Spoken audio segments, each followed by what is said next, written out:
Good evening, everyone. Welcome to Byju's Exam Prep IS. I'll just wait for maybe 10-20 more seconds as I see a lot of you are still joining. So just give me 10 more seconds and let's start then.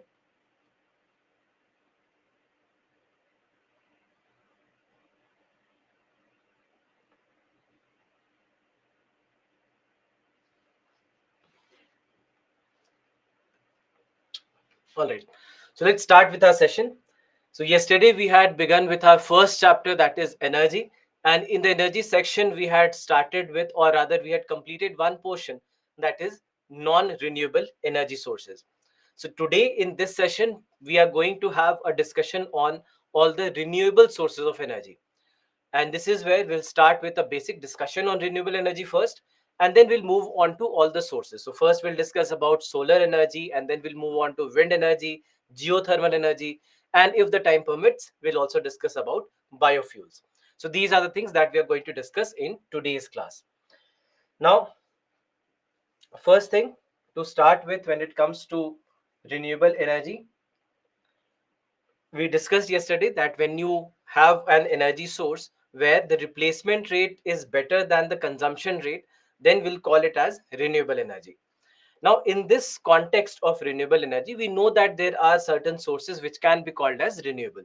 Solar energy is one of the most important examples in front of us, which will be called as renewable energy. Now, when we look at certain data with regards to the world, with regards to India, and with regard to how exactly India is looking towards increasing its total share of renewable energy. So you'll see that there are certain targets that we have put, there are certain programs and policies that we have been trying to take into account so that we can get to the required resource. Now, when it comes to India, the target that we have kept is to achieve 500 gigawatt of installed renewable energy capacity by 2030. So we want that we should have a total energy capacity of 500 gigawatt by the year 2030. And just remember this one word, it's a very interesting word, installed capacity, or let's say installed renewable energy. So we are basically talking about installed capacity. We call this as the installed capacity. Now, this installed capacity means that this is the best that we'll be able to do. All right. So when, let's say, for example, if you have a solar energy plant of installed capacity being 100 gigawatt. So installed capacity can be 100, let's say 100 megawatt. So installed capacity would be that under ideal conditions, this is the maximum amount of energy output that you can get from this energy plant. But the reality might be very different. The reality might be much lesser than this. The reality may be perhaps be just 25 megawatt or maybe 20 megawatt, because there are a lot of external factors on which this plant will be dependent on. So that's why it's not very easy to get to the required target. So target would be 500 gigawatt of installed capacity. We do not know how much the actual production might be.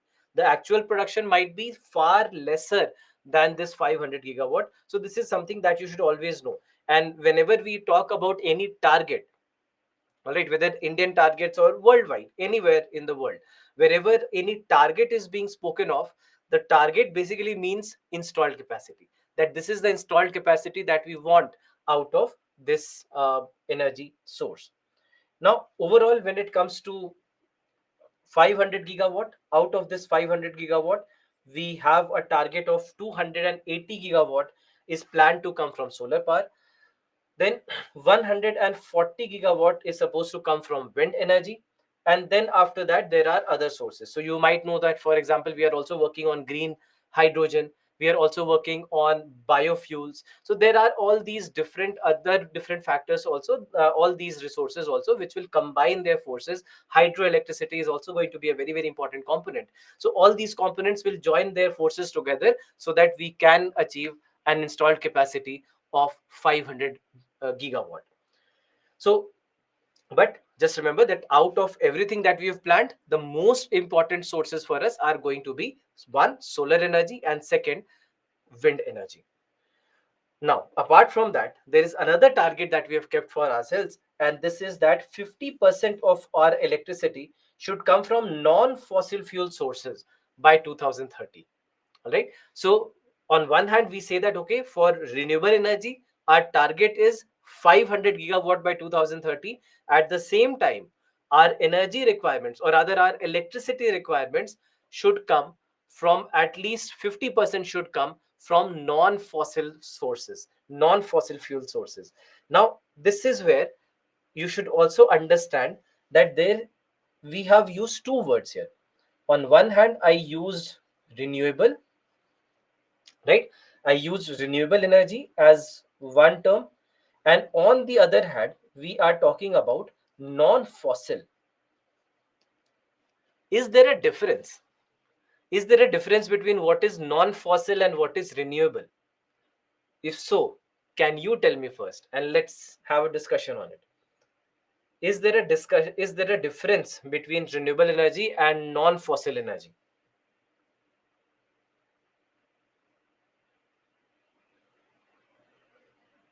So some yeses, some no's.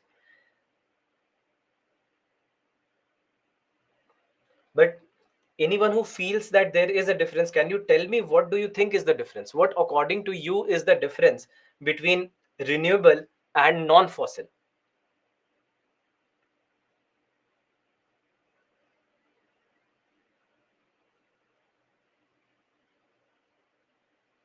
Okay, Ravi, you have given a correct answer. Shahid, you have given the correct answer. Ananya, you have given the correct answer. Yeah. So let me tell you something. Renewable. What did we discuss about renewable? That if it is a source where the consumption rate is less than the replacement rate, then we'll say that it is renewable. Non-fossil. When do we call something as non-fossil? I'll give you one example. Think of large hydroelectricity power plants.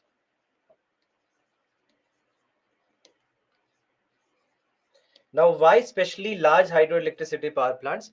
Or even let's say, suppose if we talk about nuclear energy.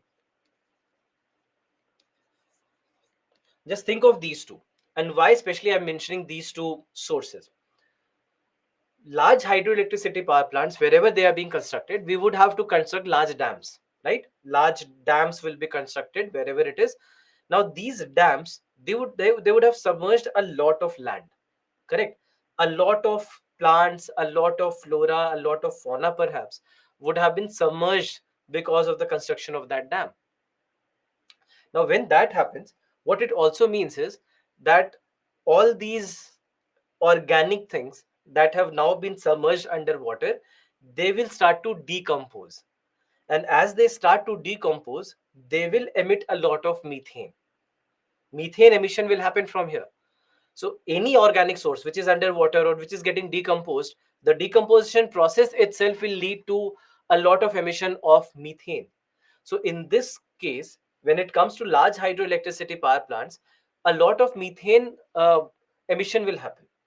So now, generally speaking, when we think of renewable energy sources are the sources which are clean sources of energy, correct? These are clean sources of energy, and they are pollution free, no carbon dioxide, no greenhouse gas, or even if there is, very, very low. But when it comes to the large hydroelectricity power plants, that is not the case, because you do emit a lot of methane from these kind of sources. So it is not practical to have them in the same bracket as the renewable energy sources. So many a times these are the things that are done. So for example, if you look at India's target that was there for 2022, as a part of India's 2022 target, we had a target of 175 gigawatt installed capacity to be achieved by 2022. Out of this 175, 100 was supposed to come from solar, 60 was supposed to come from wind, 10 was supposed to come from biofuels, and the leftover 5 was supposed to come from small hydroelectricity power plants. Small hydroelectricity power plants. So large dams, large hydroelectricity power plants, etc., they were not even mentioned in the targets that we had kept for 2022. So that's why there's a difference. So sometimes you'll see that when any official conversation comes from the side of the government, sometimes they'll write renewable, sometimes they will say non-fossil.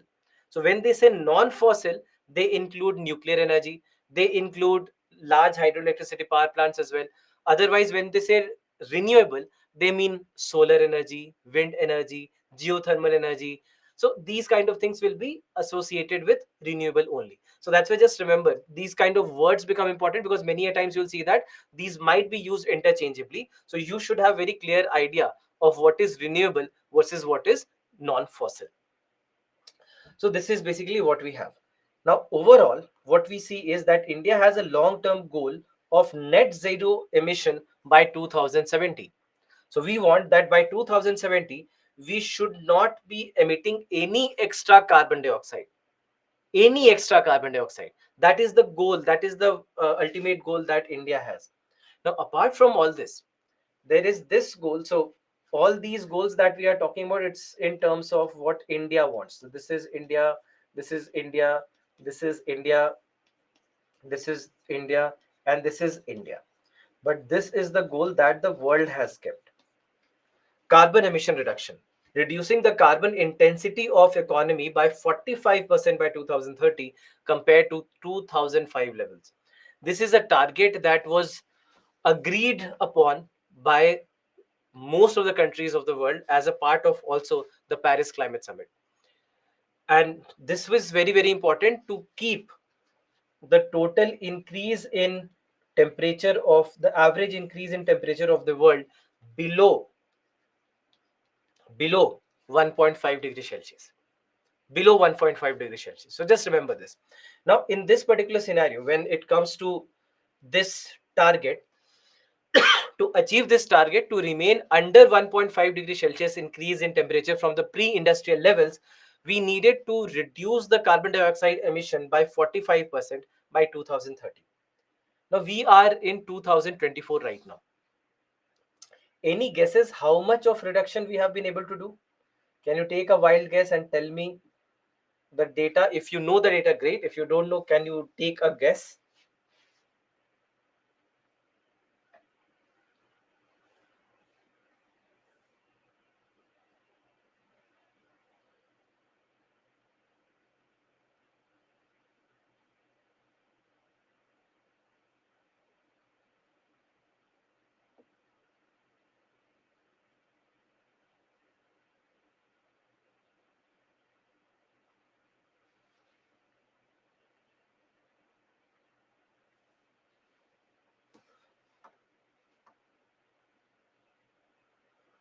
Okay, 10%, 5%, 5. No, I'm not talking about temperature. I'm talking about, do you know how much reduction we have been able to do?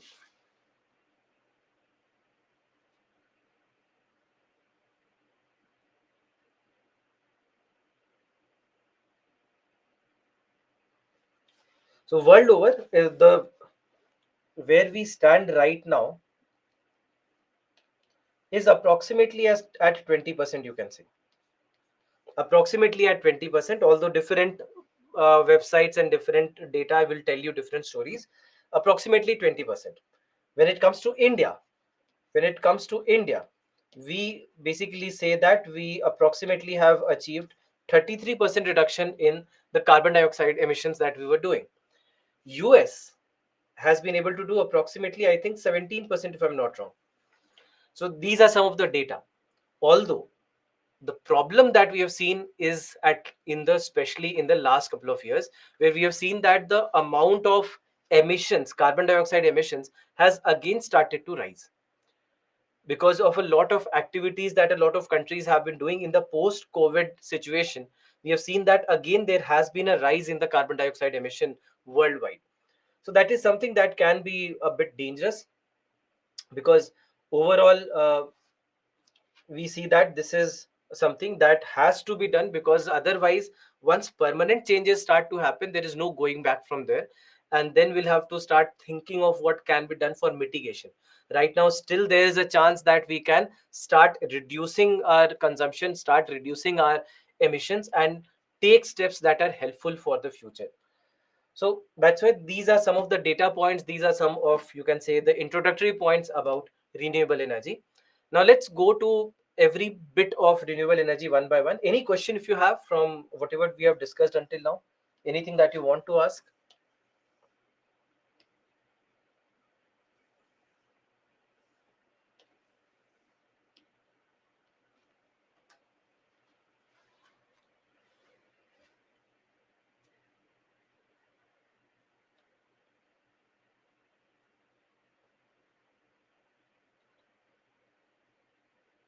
Small hydroelectricity power plant also emit methane, but very less compared to the large dams. It's not comparable.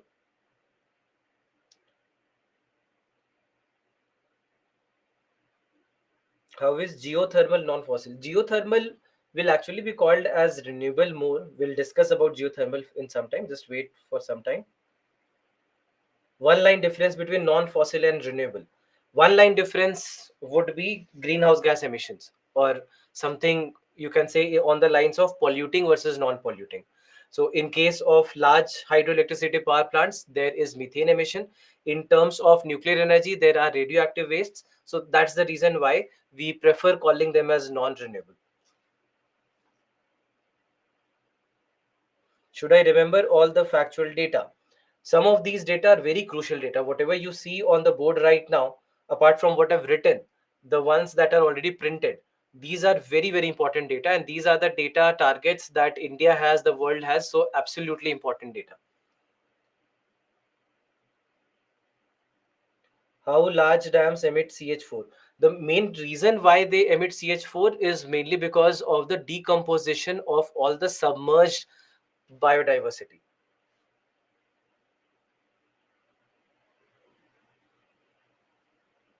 What is causing carbon emission again? The carbon emissions have increased, Raul, mainly because of the fact that the industrial works, they have actually been accelerated a lot in the last couple of years. At least you can say since 2022.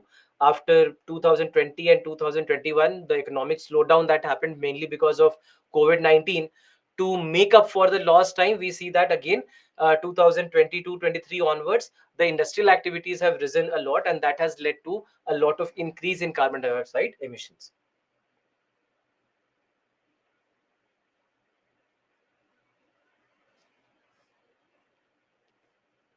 How can we say carbon emission reduced by 33%, but there is so much greenhouse gas in the atmosphere, specifically methane? See, more than methane, it's still carbon dioxide. Carbon dioxide. So again, methane is pretty less compared to carbon dioxide. But I'm saying from 2005. In 2005, the pollution levels were even higher in this world compared to the pollution levels that we have today. So that is what we are saying. We are comparing with 2005. So yes, there is a lot of pollution, and it's not that you cannot say that it's the end of the pollution days, but compared to 2005, the total emissions of the world have decreased.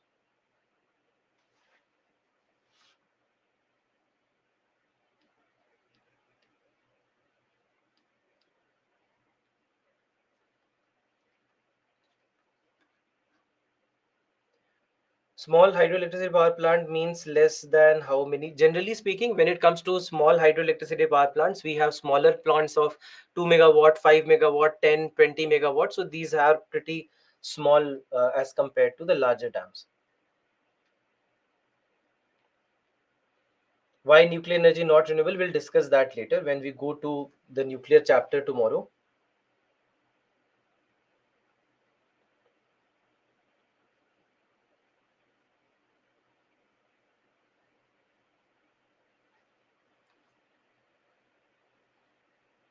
Coal has reduced 50% for electricity. So coal, not 50% for electricity, coal consumption, I mean, coal utilization in electricity production in India used to be around 75%, you can say 6 7 years back, and we have been able to bring it down to almost 60%.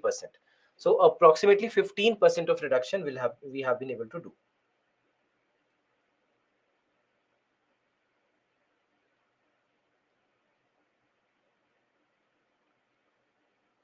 will we be able to achieve net zero emissions by 2070? One should hope that we are able to do that. And there are a lot of schemes, there are a lot of policies and initiatives that are being taken. So let's see and hope that it does happen.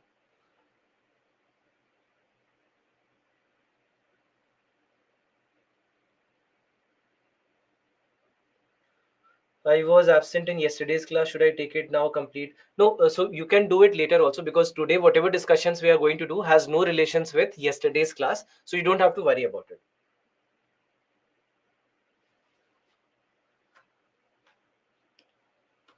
If India is doing better in reducing carbon emission, how India is still very polluted? See, these are relative terms. Yes, we are very polluted, but compared to 2005, we are less polluted. This is what we mean. So pollution levels are still high, but lesser than what it was in 2005. So it's not absolute, it's relative to 2005. Just remember this.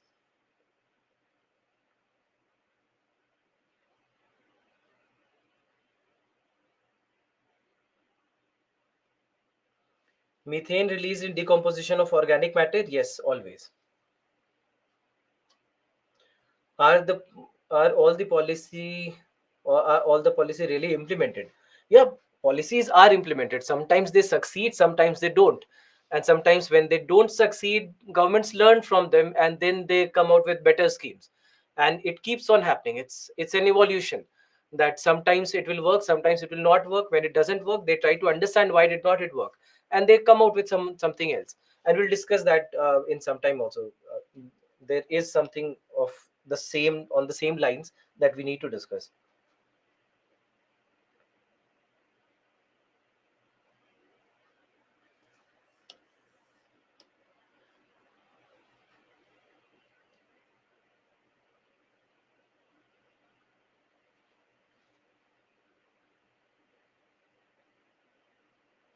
I'm com- I'm coming from commerce background. Some of the content in petroleum, such items are hard to remember. You just have to revise. See, these are things which are not hard to remember. Uh, I'm telling you frankly that we are not discussing anything that is difficult yet. We have not gone to those kind of topics. So only thing, if you haven't been able to understand something, go and revise it once. If you don't understand, ask it in the classroom, or maybe send it as an email, and whenever I get time, I'll get back to you. So don't worry about that, just go and revise, it will help. Anything new is always difficult, that's it.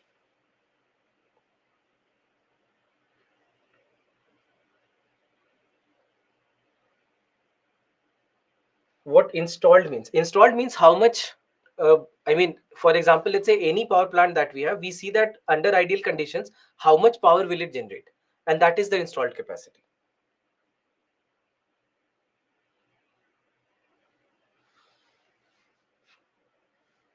How we can prepare proper notes? See, notes, I mean, if you are generally talking about notes, not only in the context of this subject, then I would say that whenever you prepare notes, it should always be topic wise. You should always have the static and the dynamic areas together. That, let's say, if you have made the notes of renewable energy at one place, so after this chapter is over, ensure that there are few blank pages left at the end. Or if, let's say, you are making it in loose sheets, that even better. So so in that case, what you can do is you can keep on adding to the notes wherever some current affairs comes in, and those current affairs, they can be added at the end of your notes. So that is a perfect way. Also try that the notes are not very exhaustive. Don't try to write each and everything that you hear, or each and everything that you are reading, or and making a book out of another book. Please don't do that. Ensure that the notes are short, because you have to remember that the notes are supposed to be used when you are revising something. And while revising, you cannot waste as much time as you are wasting right now. I mean, not wasting, but let's say utilizing. So for example, let's say if this session has taken 3 hours, you should be able to condense these 3 hours to maybe half an hour or 45 minutes. You cannot take another 3 hours when you are revising. So that's why notes have to be made in that sense, so that you are able to revise well from it. So, and also always remember that you make notes for yourself. So you don't have to go to a very intricate strategy of how to make notes, and okay, that person is doing that, or that person is doing that. Don't worry about that. Whatever suits you, whatever has suited you in the past, Just follow that process and don't try to experiment. Don't try to do something different or extra just because somebody else did it. Because even if, let's say, for example, if you go to YouTube and watch some of the topper videos from the previous years, you'll find that everybody who qualified the exam, they had somewhat different strategies, but the strategy that suited them. So that's why for strategy, this is something that everybody should understand, that there is no one shot strategy for everyone. Everybody has a different mindset, everybody has a different approach, everybody has a different thought process, and according to your requirements, according to what suits you, what has suited you in the past, wherever you have succeeded, you have to follow that process. So always remember this. So let's move forward, and the first renewable energy that we have is solar energy. Now, in case of solar energy, when it comes to solar energy, we know that there are two basic forms of solar energy that we use. Either we are making the use of solar energy as heat, or we are using making the use of the light which is coming from solar energy. So there are others who are able to use solar energy in a completely different manner, but unfortunately we are not those beings who know how to use solar energy directly. So we have found indirect ways to use solar energy. So either it can be on the basis of using the solar heat or solar light. And when we are using solar heat, we call it as solar thermal. We call it as solar thermal when we are making the use of the heat coming from the sun. And then we have solar photovoltaic, where we are making the use of the light coming from the sun. And that's why just remember this word photovoltaic. Photovoltaic. Now, photo, when we use the term photo, we are talking about light. When you say that you are taking a photograph, so what do you mean by taking a photograph? You capture light. The camera, the lens of the camera, it will capture light, correct? So capturing light. So photo is associated with light. So photovoltaic.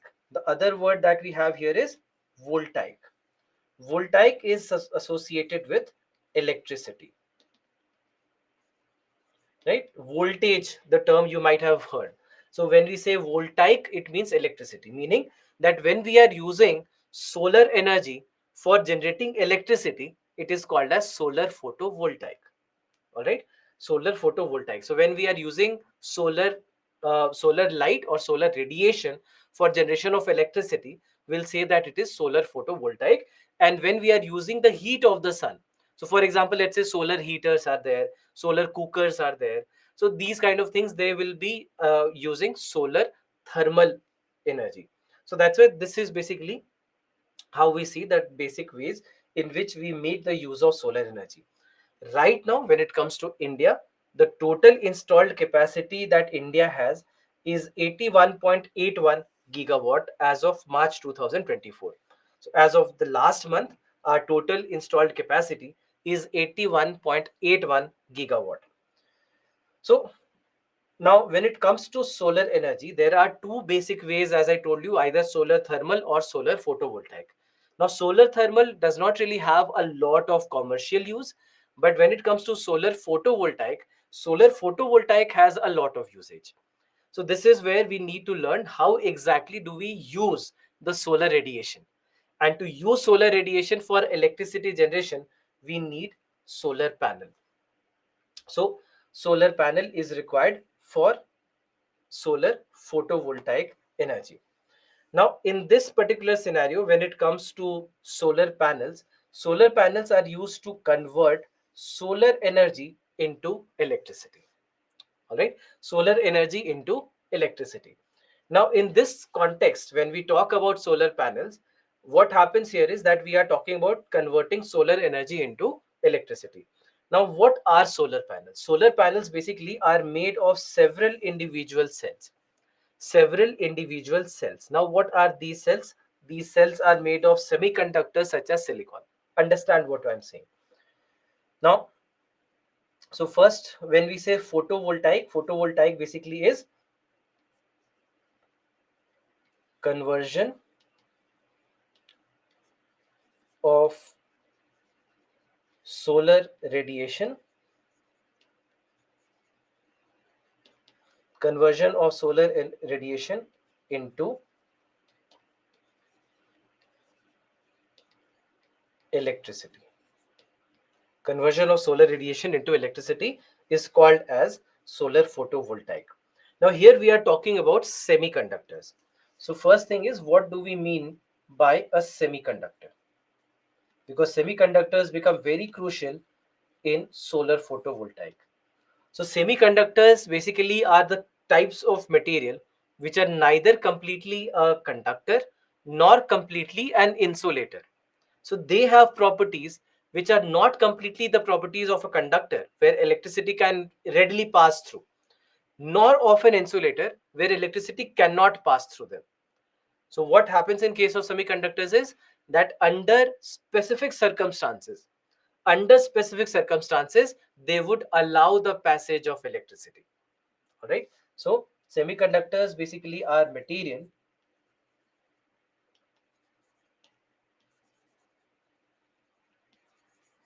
through which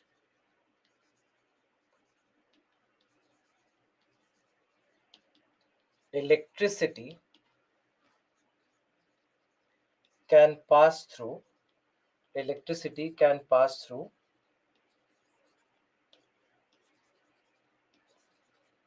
under specific conditions. So let's understand what these conditions are. All right, what these conditions are.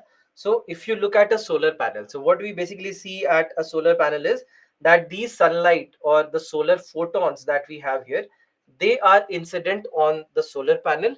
Now these solar panels, and when sunlight strikes them, so suppose that this is a semiconductor. All right, let's say that this is a semiconductor, or let's say this is a solar panel, or let's say, let me call it as a solar cell. Suppose that this is a solar cell, because solar panel is made of these individual solar cells. So all these things that you see, these are called as, these are solar cells. So let's say under a solar cell, what happens is, because this is made of a semiconductor, means that there are electrons inside.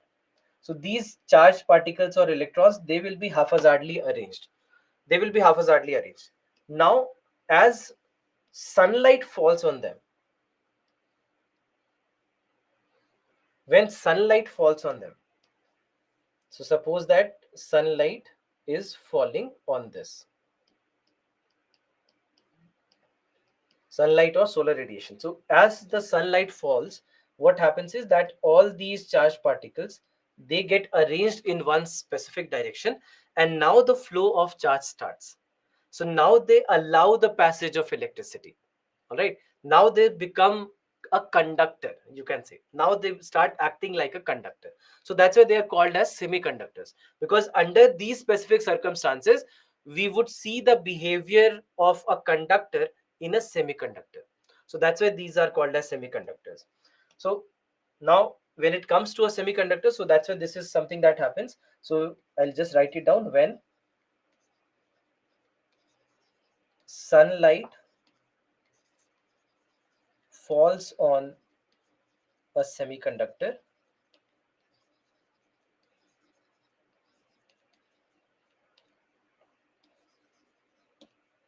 the electrons get arranged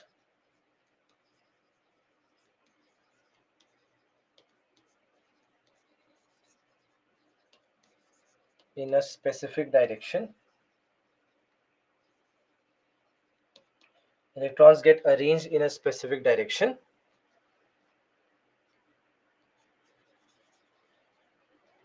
allowing the flow of charge, and hence electricity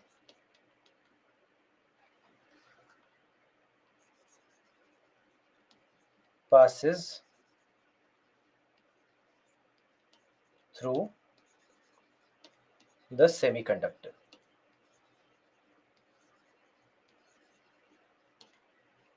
right? So this is basically how it happens. So ultimately what happens is that when the sunlight falls on the semiconductor, or rather here the solar panel, we see that it converts this radiation into electricity. So now electricity is generated. Now this electricity that is generated is called as DC, or direct current, and this direct current is then converted into alternating current with the help of an inverter. So we have direct current, and this direct current gets converted into alternating current with the help of an inverter. So you might have heard inverters. I mean, whenever electricity goes off, many of you perhaps would have an inverter at your home, and that inverter supplies electricity wherever there is a power cut. So this is what happens when it comes to direct current. Direct current is the kind of electricity that can be stored. So even batteries, for example, batteries also have electric charge. And for example, your mobile phone batteries, laptop batteries, car batteries, any kind of battery. So any battery that you know of, battery also stores electricity, stores energy, right? So this stored energy is called as direct current. But the electricity that you get in your homes, that is called as alternating current.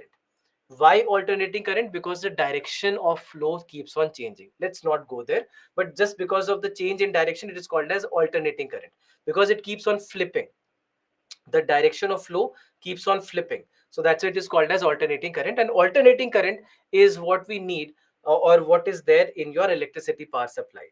So that's why the inverter that many of us use, inverter basically would keep on storing. You would be charging, there would be a battery along with the inverter, correct? So that battery keeps on charging all day long.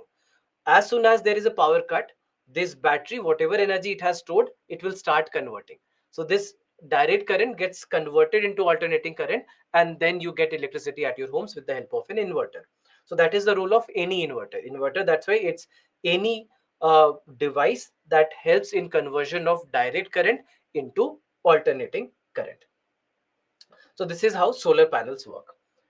Now, what we basically see today is that there are various applications of solar panel that we are using today. So for example, solar pumps. And today you will see that solar pump is being used in the entire country. And this is where we are trying to support agriculture with the help of solar pumps. Now, this is where solar pumps become very, very crucial in today's world. Because why solar pumps are important? First and foremost, you'll see that there was a scheme that was launched by the government of India back in 2019 called as the PM Kusum scheme. So PM Kusum launched in 2019. Now this PM Kusum scheme is mainly about solarization of agriculture. Meaning, there are two things that we are looking at. One, that wherever diesel pumps are being used in Indian agriculture, they want to replace the diesel pumps with the solar pumps. And second, solarization of any, you can say, agricultural field where irrigation is not being used, or even diesel pump is not being used. So first is replacement of diesel, and second is solarization of new agricultural fields. Why? First, we are talking about diesel. We know that diesel is polluting. Diesel is a petroleum product, so lot of emissions. So not good for the environment. Obviously not good for the environment. That is one problem. Second problem is for the farmer, because farmers who are using diesel pumps, they'll have to keep spending on diesel every day. Correct? They'll keep on spending money on diesel every day so that they can keep running, or keep getting the irrigation in their fields. That is the second problem. So one problem, environmental. Second problem, the cost factor uh, for the farmers. And third factor for the government also, because agricultural diesel will have to be subsidized. So the government is also losing. So farmer is also losing. The government is also losing. The environment is also losing. So it's a loss, loss, loss scenario everywhere here. So that is why we want to replace these diesel pumps with solar pumps. because solar pumps, obviously they are working on solar energy, so you do not have to worry about diesel. One time installation cost is what you have to bear, and then after that you will be done for at least next 10 years. So from that perspective, beneficial for the environment, beneficial for the farmer, beneficial for the government. So all of them are in a win-win-win situation here. So that is the reason why, with the help of this scheme, we wanted to replace the diesel pumps with solar pumps, and we wanted solarization of new areas as well, wherever any kind of irrigation facilities are not being used. So that's why there are these things that we have to keep in mind when it comes to solar pumps. Now, when it comes to solar pumps, what you'll see is that solar pumps can either be AC or DC based, depending on where exactly or what kind of system are we using it for. So depending on that, we see that there are different types of pump. Most importantly, there are two types of pumps called as the submersible and the surface pumps. Now, submersible pumps basically are the ones which are submerged underwater, meaning they will be kept under the body of water. Largely, these will be stagnant sources of water. For example, a well, all right, like a well, a lake, a pond, these kind of water sources where you have stagnant sources of water. So, wherever you have stagnant,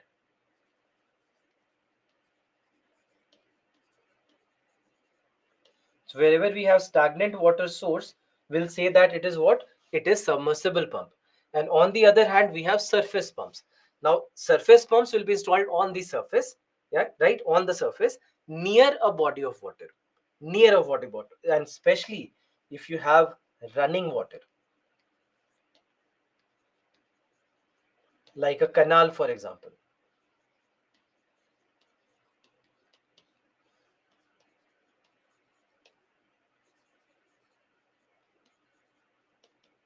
All right, like a canal. So that's why we'll see that there is a difference here, right? There's a difference here, and that's why we have submersible pumps on one hand and we have surface pumps on the other hand, and these are the most prominent way in which we look at these two types of pumps. And there are different variants which are available depending on the requirement of a certain agricultural field. So that's why from the perspective of solar pumps, these things they become very crucial. Now, when it comes to solar energy, one of the most important missions or initiatives that we have taken is the National Solar Mission. And this National Solar Mission had a target, although this is probably not relevant anymore, but this target becomes very crucial because this was very significant from Indian perspective. So we had a target that by 2022 we should have, or by the end, or you can say by the end of 2022, we should have a total installed capacity of 100 gigawatt with solar energy.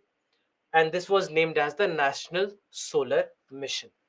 And as a part of National Solar Mission, there are various different schemes and various different policies that were taken up, that were started by the government of India.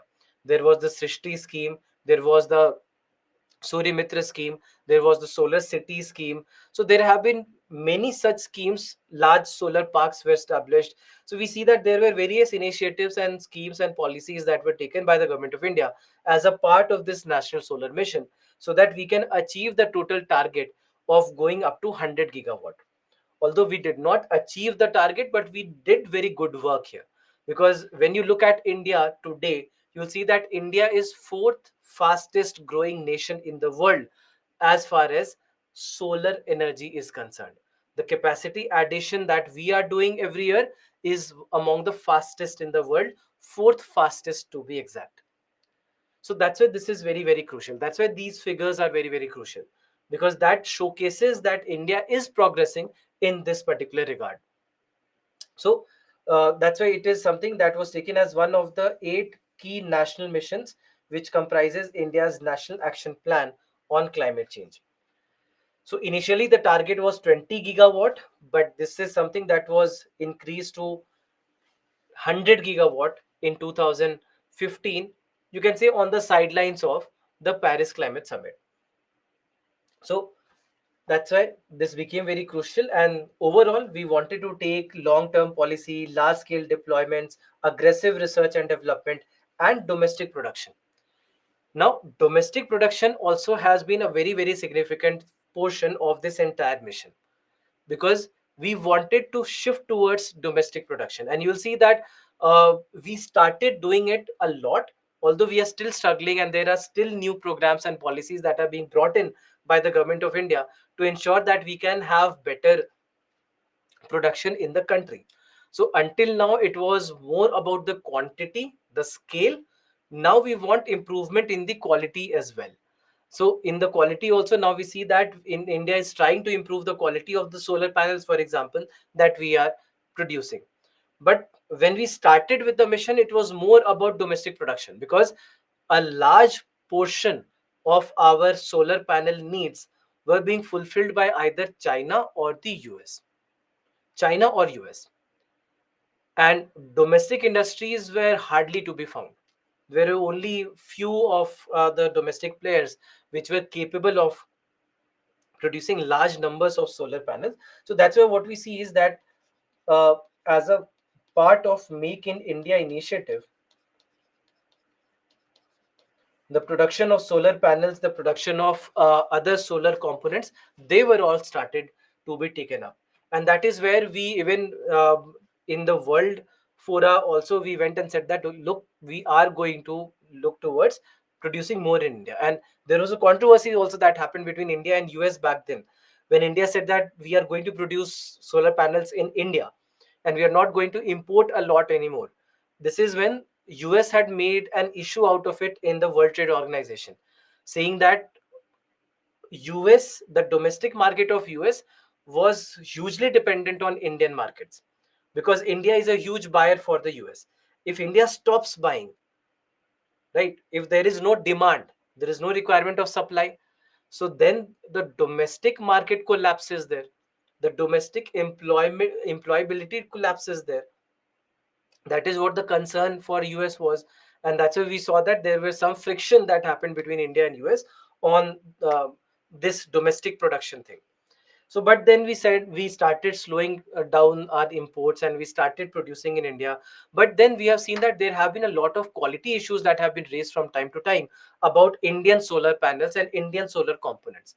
And this is what we see that the government is trying to change now, because now we are also looking towards having a robust mechanism for doing audits of the production, audits of the production being done by various different companies in terms of solar energy and solar panels specifically.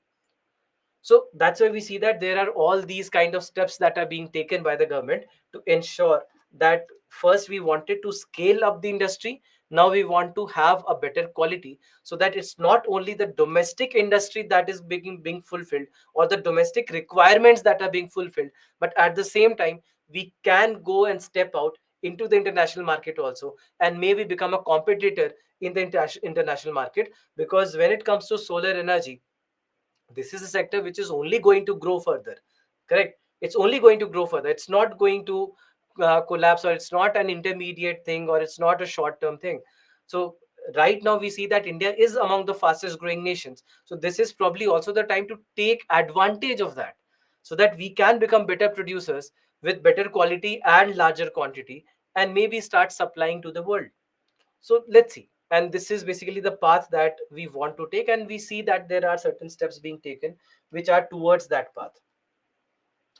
So this question had come in your 2020 paper, because 2019 the PM Kusum scheme came in. So in a manner you can say that this question was asked on the basis of uh, that PM Kusum scheme.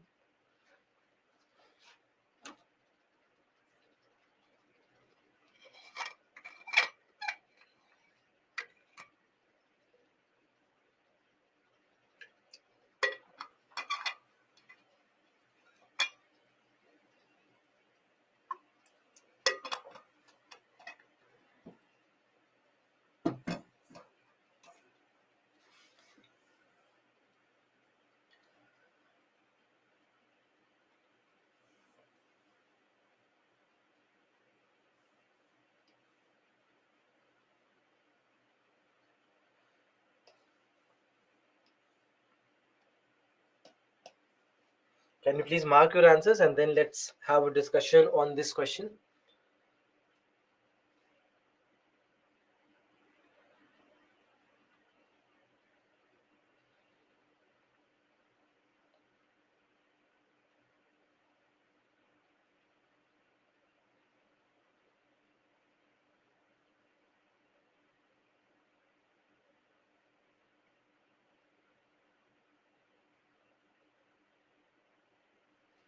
Hmm. So 52% of you have marked D, which actually is the correct answer. Let me discuss this with you. With reference to solar water pumps, consider the following statements. First, solar power can be used for running surface pumps and not for submersible pumps. We just discussed that we can use it for both surface pumps and for submersible pumps. So that's why this is wrong. Second is solar power can be used for running centrifugal pumps and not the ones with piston.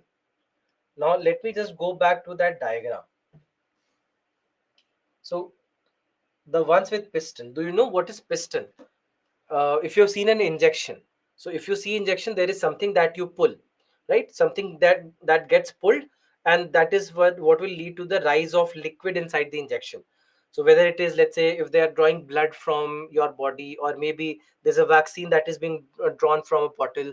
So in all these cases, what do you see? That something you will pull, and then the level will rise, the liquid level will rise. So that thing is called as the piston. So piston is used in submersible pumps. A lot of submersible pumps will have pistons. So as you can see here, this basically is the piston. So this piston, you will raise this piston, and this piston will basically bring the water up. So that's why the ones with piston, you do have the ones with piston. And then the second thing says centrifugal pump.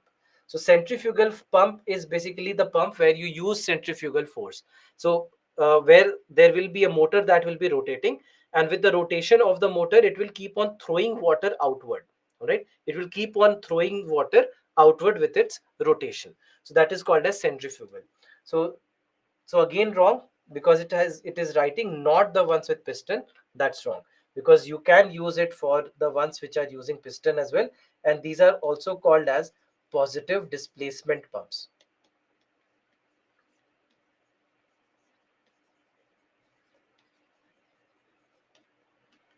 These are also called as positive displacement pumps. The ones with pistons, they are called as positive displacement pumps. Now after this, we have to think of of some of the things where we see that there are some innovative solutions which are also being presented today. Now when you think of these innovative solutions, there are two specific solutions where you'll see that a lot of focus is being put forward by the government of India. Now in this context, when we talk about a solar tree, understand what a solar tree is. So we are talking about a structure incorporating solar energy technology on a single pillar, like a tree trunk, like this. So if you see this, this is basically a typical solar tree. What is the advantage? Why do we want a solar tree? One of the most important issues that we have with solar energy is the amount of land resources that it wastes. Because in case of solar energy, what do you see? That you would see that wherever you see a solar park, wherever you have solar installations, you'll see that they would horizontally would have just kept a lot of solar panels. Have you seen it? How solar parks are? That there will be a lot of solar panels that are kept horizontally on the ground. Now, many a times it would be an agricultural field that will be used, a farmland, something that could have been used to grow food, to grow agricultural crops. But instead, we are using it for solar energy. And the government also pays the farmers for whatever land is being used. So farmers get compensated, but at the same time, the food production takes a hit. This is where an innovation like solar tree becomes important, because you are still not wasting the ground. The ground is something that can be still used for agriculture. The farmers will still be compensated, and yet will be able to do food production and solar energy production both at the same time. That is the advantage that we have with solar tree or structure like this. And here again, these kind of parts where you have solar tree installation, they can also be movable.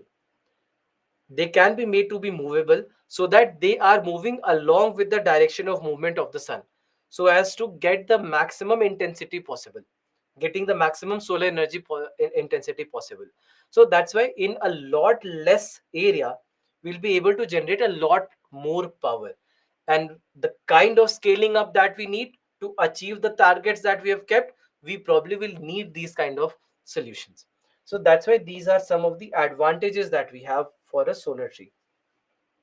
Reduces land requirement, viable for both urban and rural areas, addresses the increasing demand for green energy, it is environmentally friendly, and can be helpful in increasing the farm income. So, all at the same time. So, that's why, but the most important advantage that it gives you is the reduction in the land requirement. So, for example, we have seen that CSIR has been showcasing solar tree all over the country, right? So CSIR has been showcasing this because they have come up with this innovative solution. So you can say that this has been developed by developed by CSIR. So they are the ones who have developed in, and all throughout the country they right now have been showcasing solar tree. So Center for Scientific and Industrial Research, Council for Scientific and Industrial Research, CSIR. So they have been the ones to develop this, and right now they are going to every state government and the central government, and they are showcasing, and probably it will become a part of our setup in the future.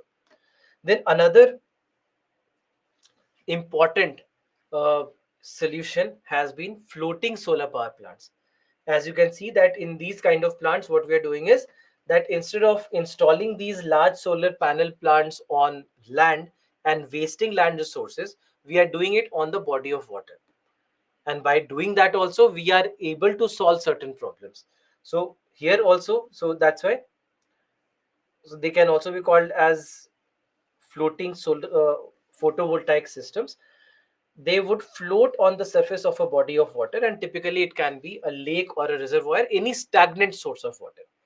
Now here also we get a lot of advantages. You get land use efficiency, correct? Because we are not wasting land. Then it can help in water conservation. How? Because it is covering large bodies of water, and that's why it would help in reducing evaporation that would happen from those water bodies. And during the summers, this can be a big way in which water conservation can be achieved. Then at the same time, the cooling effect of water can also increase the efficiency of the solar panel, because otherwise the heat that wastes certain energy, that heat wastage will not happen. So that also is one of the advantages that we get out of an innovative solution like this. Then they can also reduce the algal growth, that they, because they cover the body of water, they can help in reducing the growth of algae, because algae will not get enough sunlight for photosynthesis and thus their growth. And this becomes a major problem, especially in stagnant water sources, where algal growth can happen very quickly if they get the right conditions.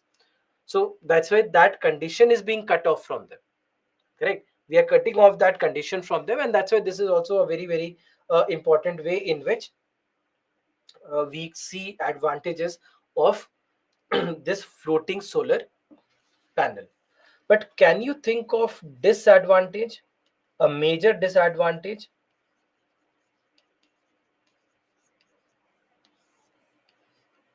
Can you think of what can go wrong here?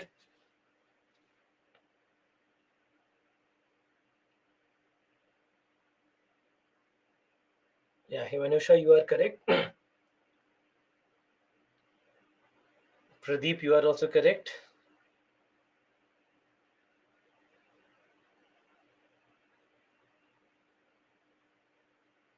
Vivek, you are correct. And yes, many of you have given the correct answer.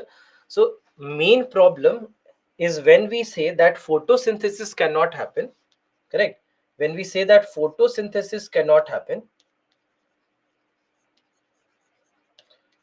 it doesn't only mean that for the harmful algae it is not happening, it is not happening from the entire aquatic life. So, what happens then? a lot of aquatic plants might lose their lives. If the aquatic plants lose their life, right, so this can lead to death of aquatic plants, correct? It can lead to death of aquatic plants, and that's why it can have a negative impact. It can have a negative impact on the aquatic food chain, right? Because there would be other animals which are dependent on those plants for their food. So now that the plants die, those animals cannot survive. So that's why it can have a negative impact on the aquatic food chain, and that's why it can lead to uh, ecologically, you can say that it can lead to decrease in biodiversity, correct? That's why it can lead to decrease in biodiversity. So that's why we have to be aware of all these scenarios. So overall, when we look at solar energy, these can be called as the advantages of solar energy. So they are renewable, environmentally friendly, they have a wide availability, especially India being a tropical country.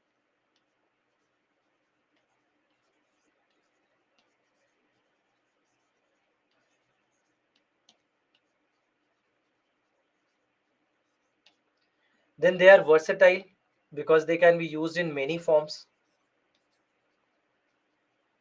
Low noise compared to let's say wind energy, or compared to thermal power plants. Here the noise will be pretty low or almost negligible. Then maintenance requirements are low, they can run for a long time. They can become remote and portable power solutions. You can use it in remote areas wherever sunlight is ample, you can use it wherever you want.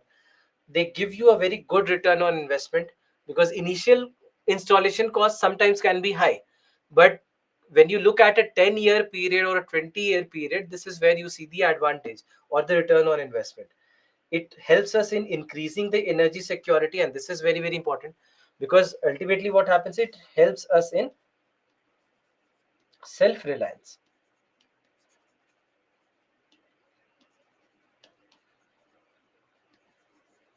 It helps us in achieving self reliance in energy, because right now we import so much of energy.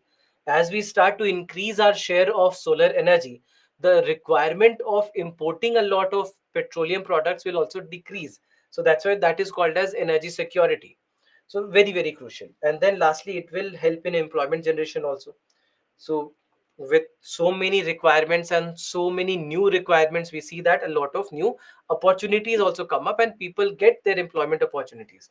And especially there has been a scheme in this context also, called as the Surya Mitra scheme.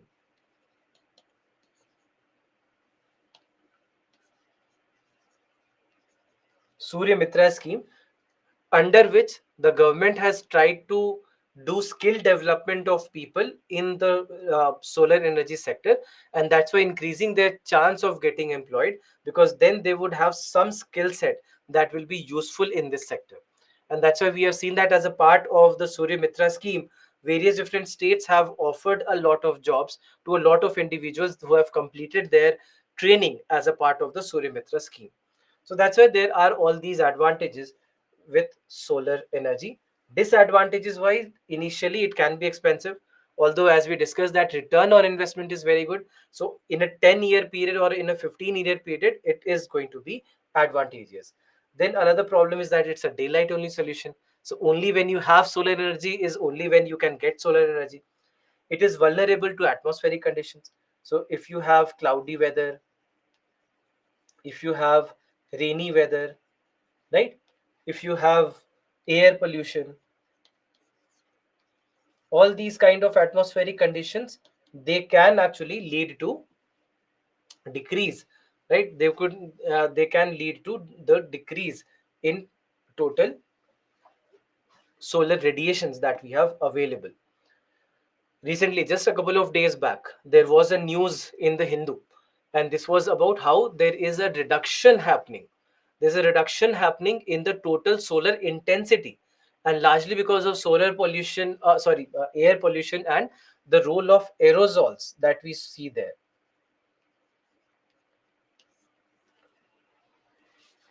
Have you seen this article? Have you read this article? Just 2 days back, it was there.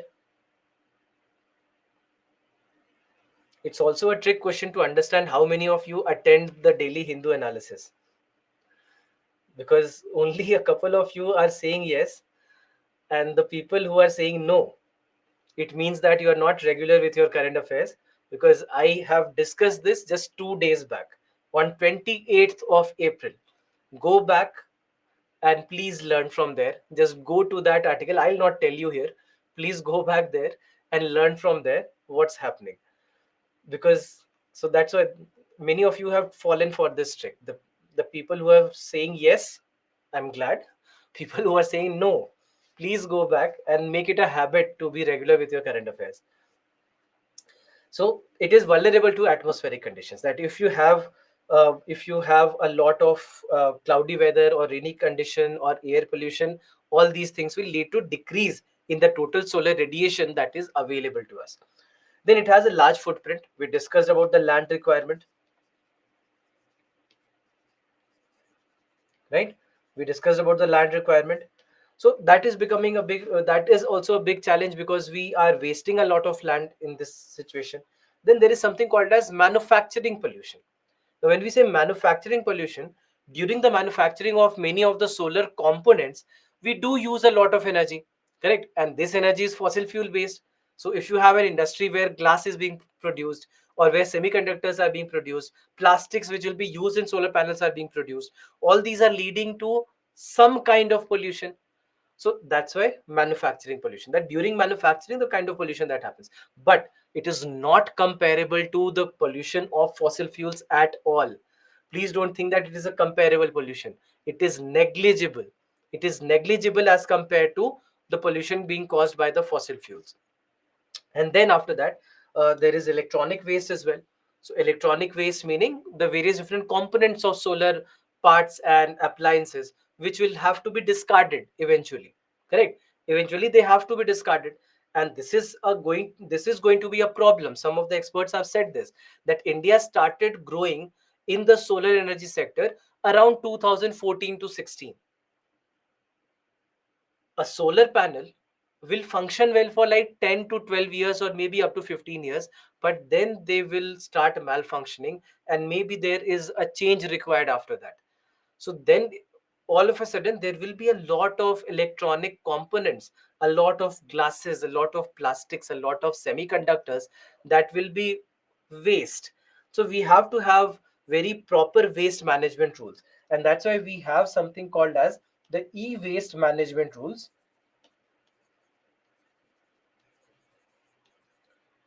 We have the e-waste management rules, where the government of India has also started looking towards solar energy, and how solar energy components can also be made a part of the e-waste management rules. E-waste meaning electronic waste. So that's why this is something which is very, very crucial.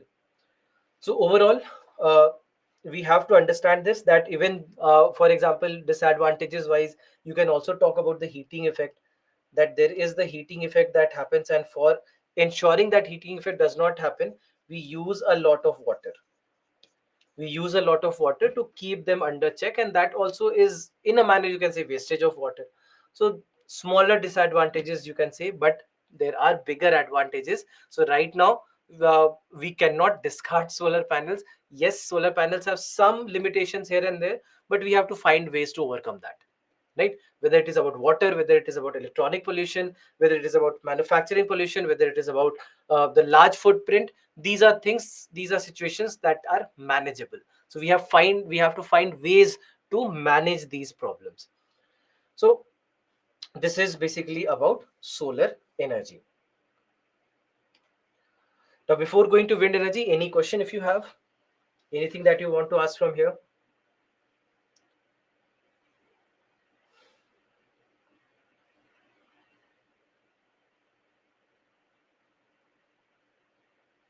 Why water in solar? Energy. Water basically, because water helps in cooling effect. So that's why. Footprint is how much of land is being used. So because solar panels, they are raised horizontally, and that's why they cover a lot of land. That's why we are saying that they have large footprint. Can we use solar panels in agriculture? Yes, of course, and that is the reason why we are using them in solar panel. Sorry, in solar pumps. Look at this. Hmm. So a solar pump, how does a solar pump function? Because it is connected to a solar panel. So yes, solar panel is being used in agriculture.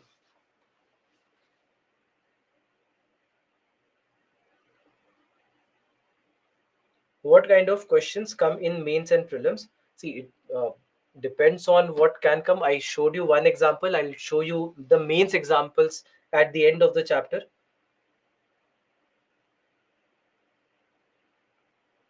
I've not understood the concept of waste management.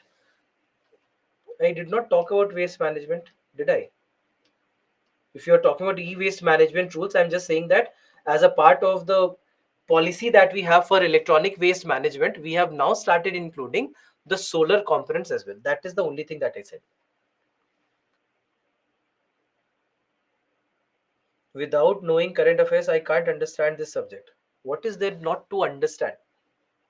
Can you tell me what did you not understand? And current affairs we are discussing. I discussed with you just that there is a news 2 days back and everything that the government of India doing is doing. So it's not that we are not discussing current affairs. So I don't understand your question. In case of solar energy, is there any solution to the disadvantage of atmospheric condition? See, the only thing that we can do is try and reduce air pollution. That's the only thing that is in our control, because rains not in our control, cloudy weather, geographical phenomena not in our control, and we cannot disperse clouds because rains are required. So that's why things which are natural, we can't do anything about it, but things which are anthropogenic in nature, this is what we have to control.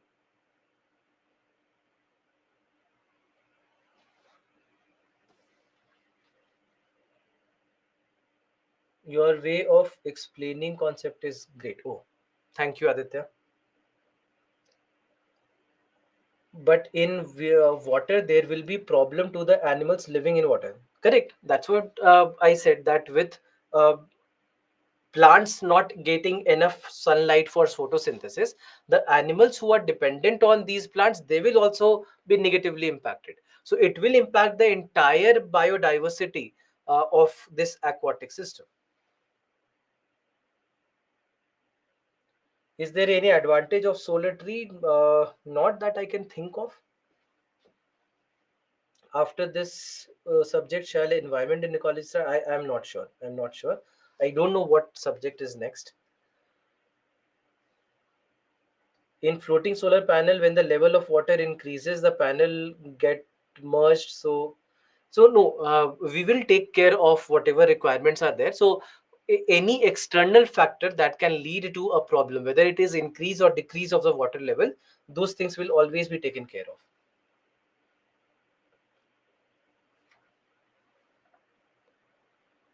Daylight only solution means, daylight's only solution meaning that it solar energy is only available in the day. During night there is no sun, correct?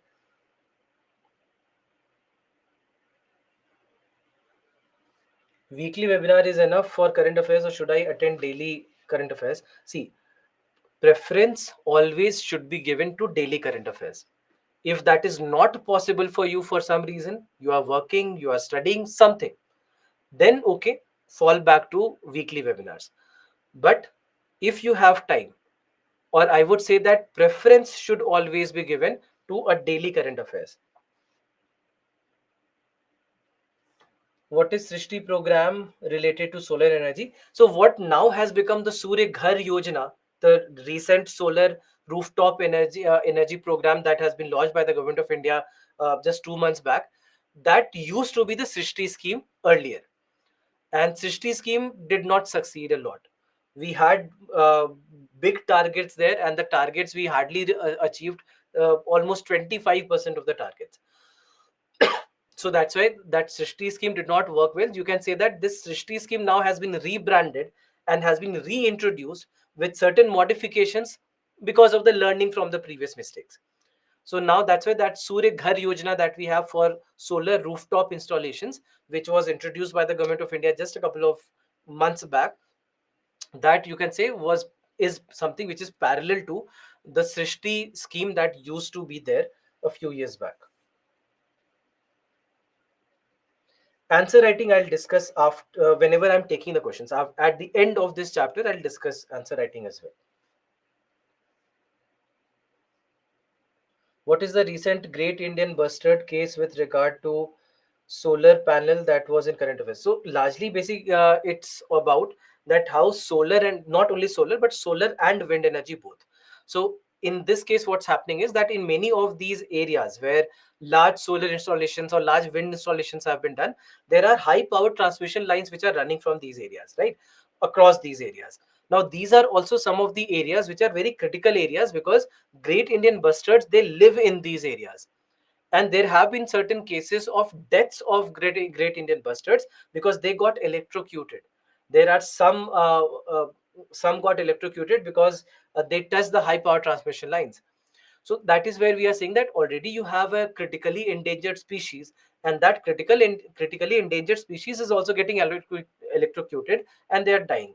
So we have to take care of that, and that's why questions were raised about that. Is it okay to just have a solar power plant wherever you want, or should we not do some kind of environmental and impact assessment before we are doing anything as such?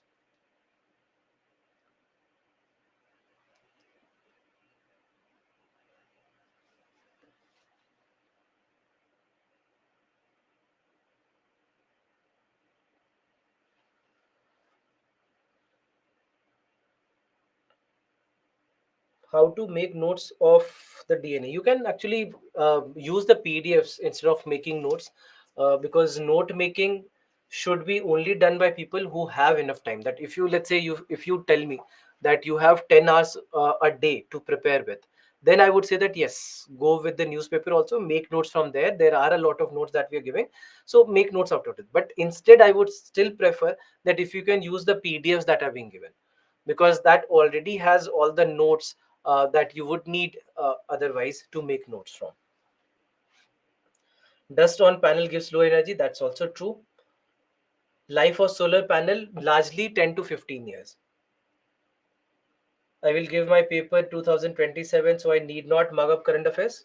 Need not mug up current affairs. Nobody should mug up. Always try to understand. All right. But anyway, I would still say that current affairs will be more important for you 15 months before the examination. For now, know the bigger news. Know the biggest of the things happening in the country and the world. Beyond that, the smaller current affairs, the micro analysis of current affairs, for now it will not be important for anyone, and this is generally for anyone 2026 or beyond.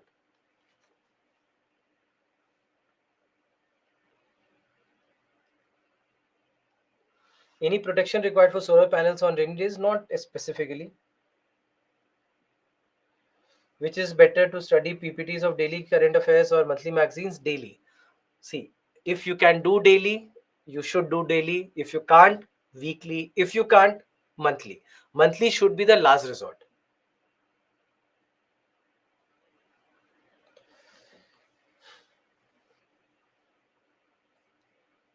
Right. So next we have wind energy. Now, wind energy also is an energy source where India has been doing good. Again, here you will see that India is the fourth fastest growing nation in terms of capacity addition in wind energy. More so, if you look at the data, you'll see that 2017-18 data will tell you that India was the fastest growing nation in the world with wind energy capacity addition. So we have been doing fairly well in wind energy also. Right now, the total installed capacity stands at 45.88 gigawatt. So now this is March 2024 data. So we have done fairly well in case of wind energy also, but we have huge targets. We have very huge targets with wind energy because by 2030 we want to reach 140 gigawatt, which right now seems almost impossible, because it's a very steep target that we have kept, and we have to see how far are we able to reach. So first, what is wind? Let's start from here. What is wind? If you go back to your class 6 7 books, NCRTs, they will tell you moving air is called as wind, right? Moving air is called as wind. Now, when it comes to wind energy, proper definition is it's a kind of kinetic energy associated with movement of large masses of air caused by the differential heating of the atmosphere by the sun, irregularities on the surface of the earth, and rotation of the earth. So there are three factors: differential heating of the atmosphere, irregularities on the surface of the earth, rotation of the earth. Sorry. These are the three factors that lead to the movement of air, which is called as wind. Now,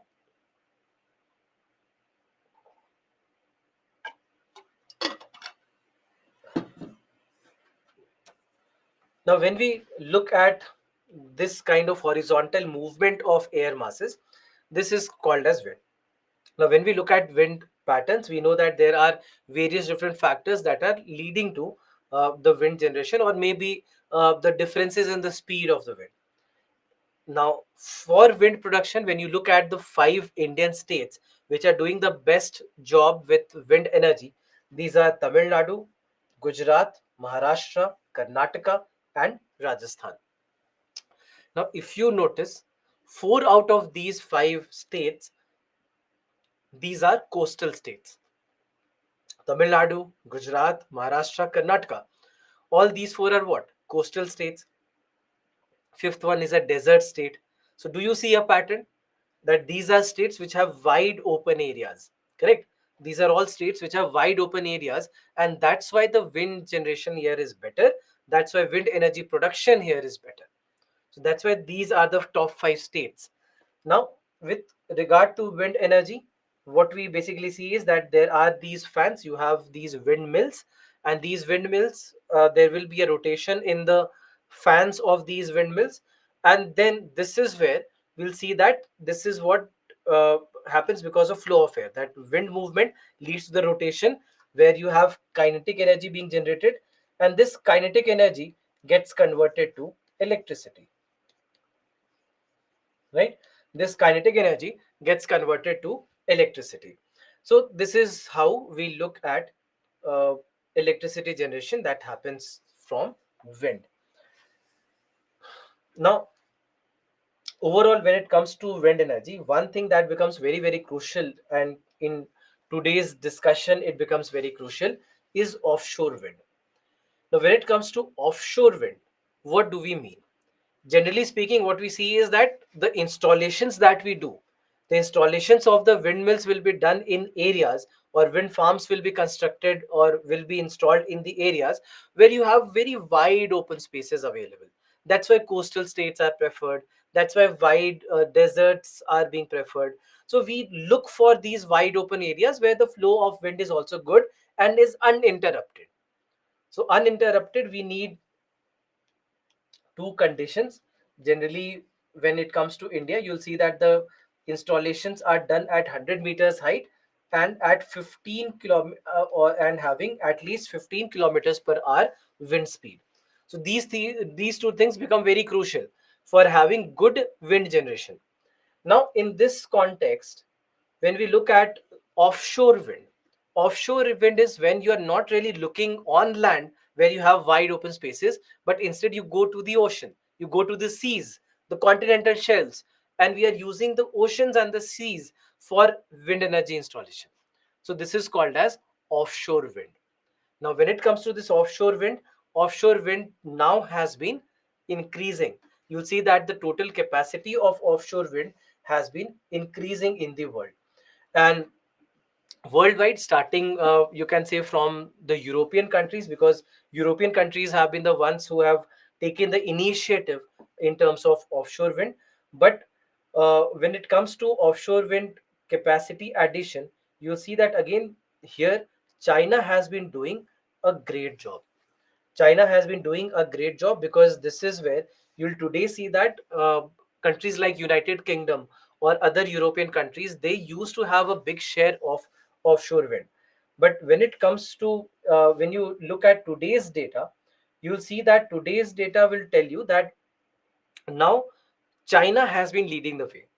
China has become the fastest growing nation, or largely you can also say that they have taken up the largest share of offshore wind constructions. And for that, they are not using their own waters, but they are using all the disputed waters as well.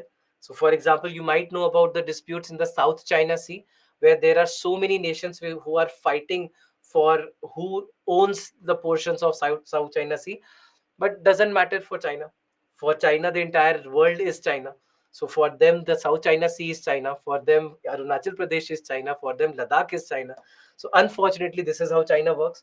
And that's why we have seen that a lot of these constructions that they are doing in waters that are controversial waters, and they are doing their constructions there. But they have increased their overall production. That we have seen that offshore wind. So offshore wind is where you are constructing it on bodies of water, right? Now, in this particular scenario, when we look at offshore wind power, this is where we see that the total installed capacity also has been rising. At the end of 2022, the total capacity was 63.2 gigawatt, out of which 49% is with China. 49% now is with China, and China has done all this just in the last 10 odd years. That's it. And now we see that it has improved to almost 72 gigawatt. The world capacity end of 2023 lies at 72 gigawatts. So just imagine that the total worldwide capacity is 72 gigawatt. And on the other hand, when it comes to the onshore wind, India alone is standing at approximately 45 gigawatt. So that's why you have to understand that this is new. Offshore wind is new and not easy, right? It is not easy. So today what we have seen is that recently this was in the news that government has invited bids for 4 gigawatt offshore wind energy projects in Tamil Nadu. Now, apart from Tamil Nadu, what we have seen is that off the coast of Gujarat, also one pilot project is being undertaken. So there are these two states that have been marked by the government, that Gujarat and Tamil Nadu will be two states which will be used for offshore wind energy installations, and the pilot projects will be taken here. And here we are also taking the help of other countries. For example, a country like Denmark, we are working with the government of Denmark as well, because they have very good experience with offshore wind. They have had offshore wind installations for quite some time now. So they have that experience, they have that know-how. So that's why they can help India in the growth of offshore wind in India. So that's why we see that we are seeing all these things happening. But when it comes to offshore wind, we do understand that there are problems. What kind of problems? One, we need a lot of data collection to understand whether an area wherever we want our installations to happen, is that area useful? Is that area usable? So, for example, you have to understand what the wind speeds are, what the wind directions are. Are these areas prone to any kind of natural disaster? For example, cyclones, tsunamis. Seismically, are the areas which are stable or unstable? So we have to look into all these factors before, because when you are installing a power plant, a wind energy power plant there, you are not doing it for 1 year or 2 years. You would be doing it for, let's say, next 10, 15, 20 odd years or more.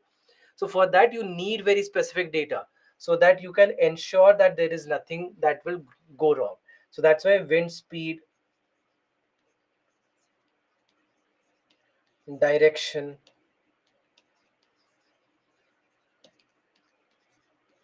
data on natural disasters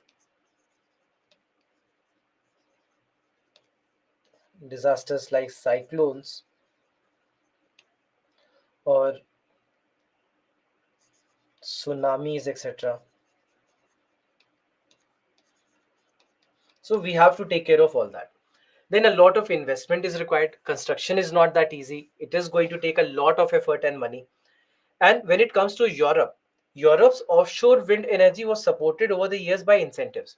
And there is no such incentive right now in India. It is for the first time that the government has started thinking in this direction. And this is where it is very different from solar energy, because in solar energy you'll find that there are a lot of startups. There are a lot of startups that are working in solar energy. Now those startups cannot work here because you need that kind of capital, and that capital is only available with bigger companies. Because it's not only about having that capital, because you will be investing your money and will not be getting anything in return for years. Perhaps you are not going to get anything in return. So that's why for these companies even to grow will not be that easy. So that's why only the biggest players in the markets can afford to do that, that they have constructed, let's say, a offshore wind energy power plant and not getting any benefit out of it. They are uh, using or spending a lot of money without getting any returns for maybe some years. So that's why this is also a problem, that incentivization is required, so that some kind of monetary or financial support is being given for the growth of this sector. And then after that we see that right now another thing is that solar energy production is cheap and wind energy itself is not completely developed. So in the absence of these developments we cannot just leave them behind and move to a new source. There's a lot that has still to happen in solar energy. There's a lot that has still to happen in wind energy, and then only perhaps we can start moving towards offshore wind. So that's why these are some of the things that we should keep in mind. So overall, when we look at the advantages of wind energy, again, most of the points are repeated points. Renewable and sustainable, environmentally friendly, reduces fossil fuel consumption, wind energy is free, has a small footprint, it can be used for domestic and industrial installations, it can become a remote power solution. In remote areas, you can uh, maintain this, low maintenance requirements, increases energy security, helps in job creation. Similar points, right? Similar points as what we discussed in solar energy's context. Now, coming to the problems or the disadvantages of wind energy, first, the fluctuations. You cannot decide what the wind energy would be.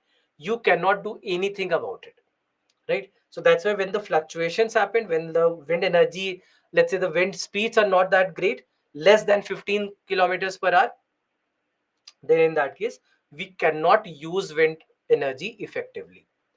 Then installation is expensive, but again the same point as we discussed in solar energy, that initial installation can be expensive, but the return on investment is good. Maintenance requirements are low, so once you've installed it, it keeps functioning for a lot of time, easily years. Then also noise pollution, because of the movement of the fans there will be a constant noise which is possible, so for the people who are living nearby, not a good scenario. And then there is a very, very important problem, which is about the threat to wildlife. As somebody here had asked also, this is the great Indian bustard.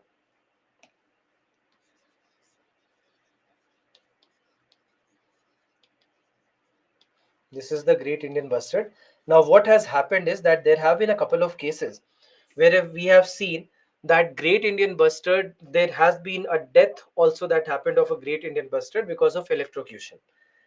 Now, many of these high power transmission lines, they are running through these areas, across these areas where you have very critical flora and fauna. So they get disturbed, because of that, and that's not ideal, and especially if it is a critically endangered species, right? At the same time, it has a big negative impact on the habitat of birds, because as you can see in this first picture, that these birds are flying across a windmill. Now, when the fans are rotating, this is not ideal for the movement of these birds. And they also understand that danger, right? They also understand that danger. So they would try to avoid these areas. Now, their movement is very, very important. Birds would move. They need to move for their food, for their reproduction. They need to move. So that's why that movement will be hindered. And maybe they'll have to look for newer areas. They might have to shift to new areas. And that's never easy, that they'll have to look for new habitats and try to be a part of a new habitat. What would happen in this case is that the food chain gets disturbed,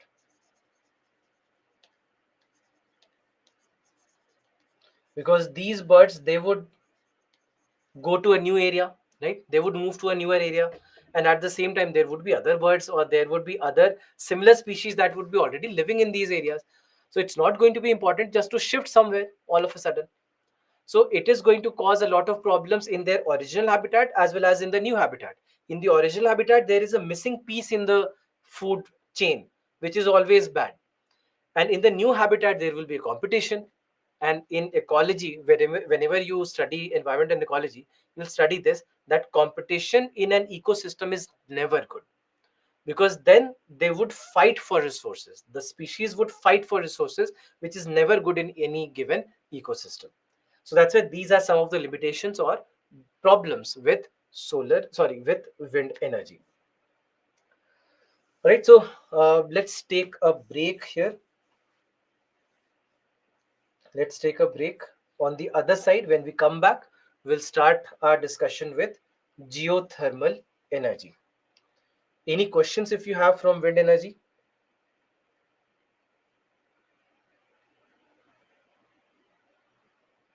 Wind energy is free. I mean, yes, availability wise, it is available for free. So if you can tap it, you have the option to do it. Great Indian Bustard also getting problem due to solar energy. Yes, there was an article few days back in the Hindu also about this. But the problems are the same. High power transmission lines, electrocution. Problem with both is the same.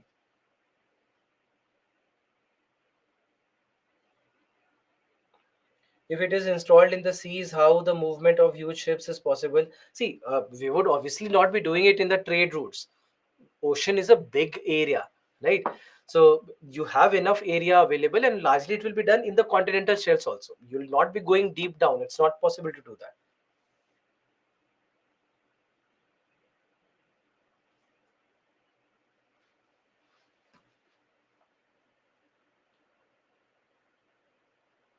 Wind is more in sea area. Why? Because there is nothing to hinder that wind. Nothing stops that wind. Here we have a lot of forests, a lot of urban constructions that hinders the wind. If the speed of the wind varies, voltage of electricity can vary. Yes, it can.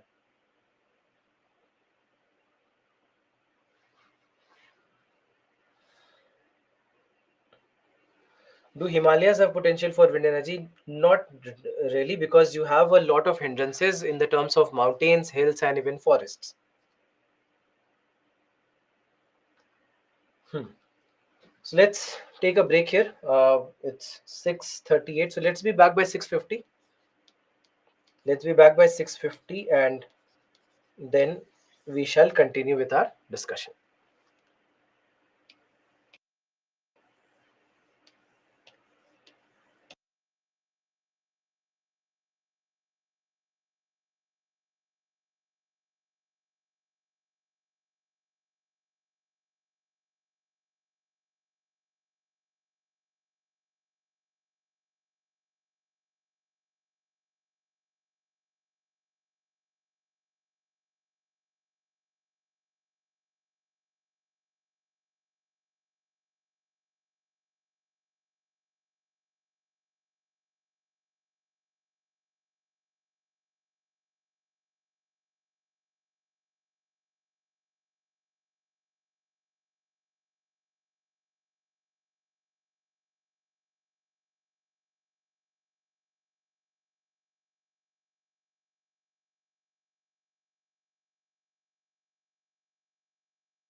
Welcome back, everyone.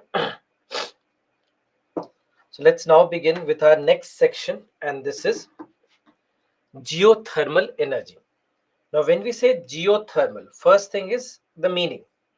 When we are saying that this is geothermal energy, geo, where do you use the word geo?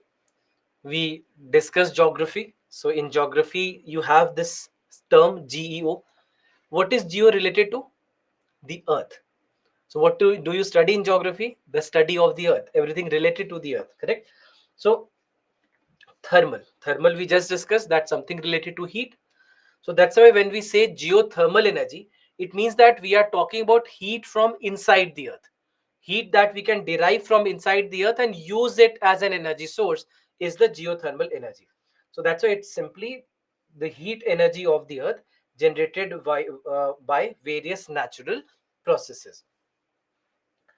So one is heat from when the planet was formed and accreted. So we know that at the center of the earth, you have a lot of heat, and sometimes due to some fractures, fissures, this heat comes to the surface.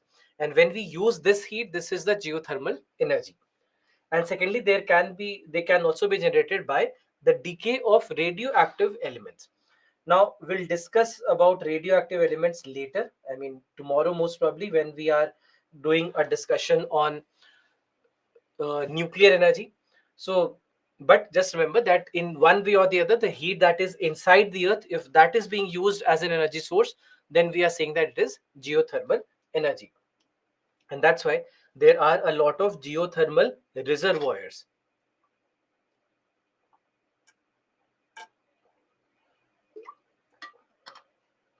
All these sources, they are called as geothermal reservoirs. So why reservoirs? Because they are the ones from where we are getting this heat. We are getting this heat from here, and that's why these are the reservoirs like hot springs or geysers, etc. They'll be called as geothermal reservoirs. Now when it comes to geothermal energy, there are three different ways in which we can generate geothermal energy. So we have dry steam power plants, we have flash steam power plants, and we have binary cycle plants. So these are the three types of geothermal energy power plants which are used in generation of geothermal energy. Now, when it comes to the first one, that is the dry steam power plant, what we simply do here is that you have the reservoir here, all right? You have the reservoir here.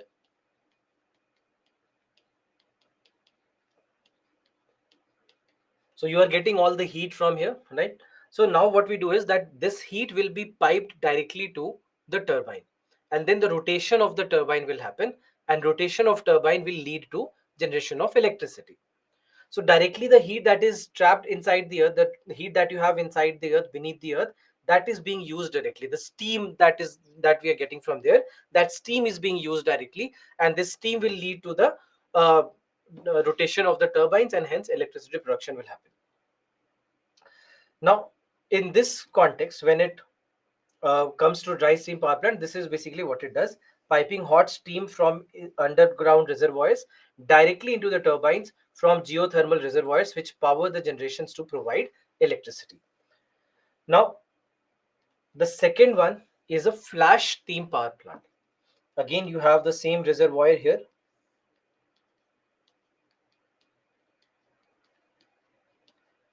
Now, what happens in this case is that you have a flash steam power plant where it is called as flash steam power plant because you have a specific part here called as the flash tank. This part is called as the flash tank. Now, when it comes to the flash tank, this time there is a small difference in the way we are functioning. In dry steam power plant, we were directly getting the steam from beneath the earth, right? We were directly getting the steam from beneath the earth and we were using that. But in flash steam power plant, we don't do that directly, but instead, what we do is that we keep the flash tank at normal temperature and pressure, but the collection that we are doing, the well that you see here, this will be at high temperature and pressure. Largely, I mean, it will be largely at higher pressure more than anything. So this part will be at high pressure. Now understand why high pressure. Why do we keep this part at high pressure? What happens at high pressure? When you have higher than normal pressure, all right, at higher pressure, what we see is that liquid can remain, or water, let's say, so forget about liquid, water, without converting into steam, can still absorb a lot of heat even at higher temperature. Understand this. Generally, what happens if you have water at 100 degrees Celsius, water boils, correct? Normal temperature and pressure, 100 degrees Celsius, water boils. But when you have high pressure, all right, when you have high pressure, even at 150 degrees Celsius, it is possible that water does not boil. Water just gets heated up, absorbs all the heat, but does not convert into steam. Even at 150 degrees Celsius, when you have high pressure. This is the rule of high pressure. So, so that's why just remember this, that at high pressure, water does not convert into steam even at higher temperature. So this is what we do here. This is basically what we do here, that here we maintain high pressure so that the water that we are getting, the hot water that we are getting from beneath the earth, that will be carried to the flash tank in the form of liquid water itself. But flash tank, remember, has normal temperature and pressure. Meaning what? As soon as water reaches flash tank, as soon as water reaches flash tank, it quickly converts into steam. It just, within a second, it will start converting into steam. That's why we say that it flashes into steam. All right. It is said to flash into steam. That's why it is called as the flash tank. So again, you have the same uh, steam available, and this steam will then go to the turbine, leads to the rotation of the turbine and electricity generation. Why do we do that? What was the problem with the dry steam power plant? The problem was efficiency. The efficiency that you get in this kind of a process is better. It gets you a better efficiency as compared to dry steam power plant. So that is what the advantage is, that you get a better efficiency as compared to dry steam power plant. So that's why this is a flash steam power plant. Now,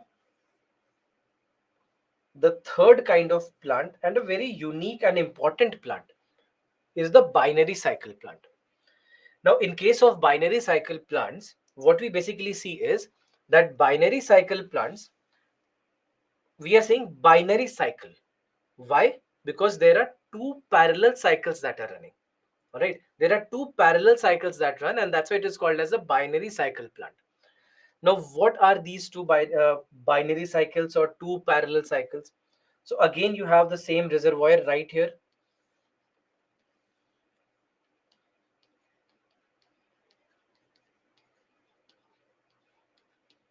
All right, you have the same reservoir right here. Now, in this case, what happens is that water that is being piped, water or hot water or steam that you have, it will have its own cycle. All right, water will have its own cycle, and then there will be the second cycle. There will be the second cycle of another organic liquid. Generally, what we use here is a second liquid like isobutene or pentane, isopentene, etc. So these are what? These are organic. These are organic liquids. Now, what is special with these organic liquids is that they have a much lower boiling point. Water has a 100 degrees Celsius boiling point. These have much lower boiling points. They would have boiling points of 50 degrees Celsius, for example. So what happens is that as this second liquid comes in contact with water, either it's very hot water or it is steam. So as it comes in contact with this hot water or steam, it will start to convert into its vapor form, its gaseous form. So then this gas will be carried to the turbine, and then again the same thing. It is carried to the turbine, rotation of the turbine happens, electricity production done. What is the advantage? You use less energy because boiling point is less, so you get the steam much quicker, so you do not have to do a lot. So that is the advantage. Now there is very unique advantage. And there was a report that was published a couple of years back by IPCC. Do you know what is IPCC? What is IPCC? Anyone who can tell me?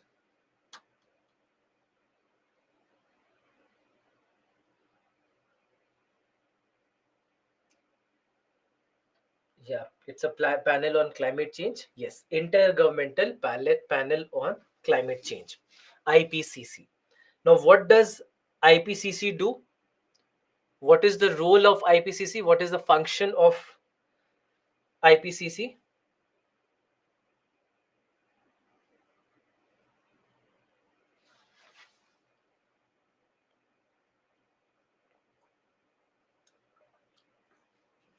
Huh. Science related to climate change. Perfect. So everything related to climate change, they publish the data on climate change, various researches that have been done on climate change. They would collate all the researches, studies, and comprehensive data from time to time will be published. Comprehensive reports will be published by them. And very importantly, they publish something which is called as the assessment reports. For example, recently, that is last year, they have presented their sixth assessment report. So these assessment reports, they comprehensively cover each and every aspect of climate change. What is happening, what would happen, what needs to be done, what happens in this scenario, what happens in that scenario. Each and everything will be covered in that particular report. So it's a very, very important report. And even for your examination, it's one of the most important reports. So now IPCC had done another report on renewable energy. It published a report on renewable energy where IPCC said that binary cycle plants are the cleanest of all the renewable energy sources. They said that binary cycle plants are the cleanest of all the renewable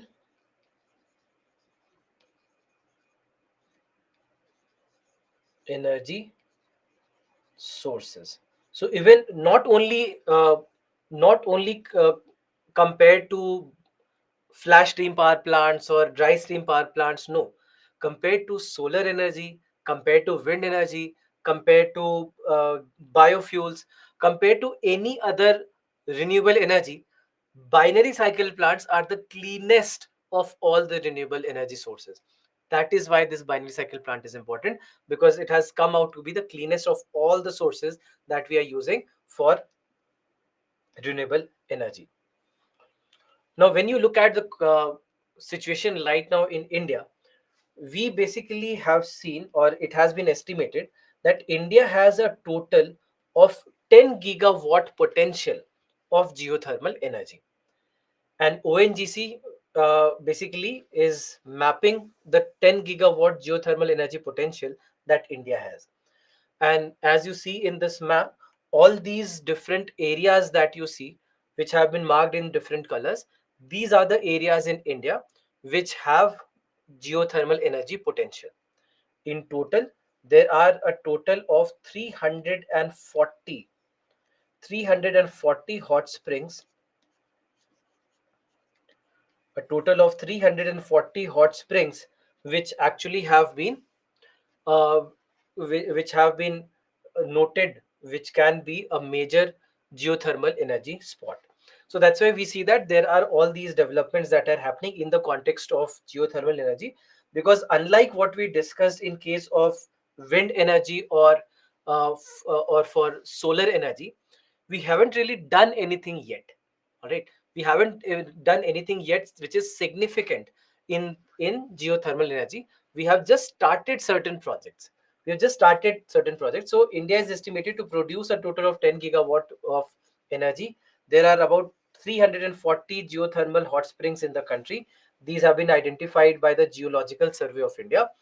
And some of the developments that we have seen, for example, we saw that ONGC signed an MOU with Ladakh for development of India's first geothermal energy power plant. and this is coming up in the Puga Valley. This is coming up in the Puga Valley in Ladakh. And then after that, what then we see that there are other companies. For example, there is a company called as Reykjavik Energy from Iceland. It's an Iceland based company, which has fair knowledge of geothermal energy, because Iceland is a country which has a lot of geothermal energy sources. It has a lot of volcanoes, for example. So that's why they are pretty much experienced in it, and they are also coming in some of the states in India. Apart from that, we saw that there is a company, Geothermal Core of Texas in US. They signed a letter of intent to invest rupees 820 crores in producing geothermal energy in Uttar Pradesh. So that's why we see that there are these initiatives being taken in other different parts of the country, where we are trying to increase the potential for geothermal energy in India.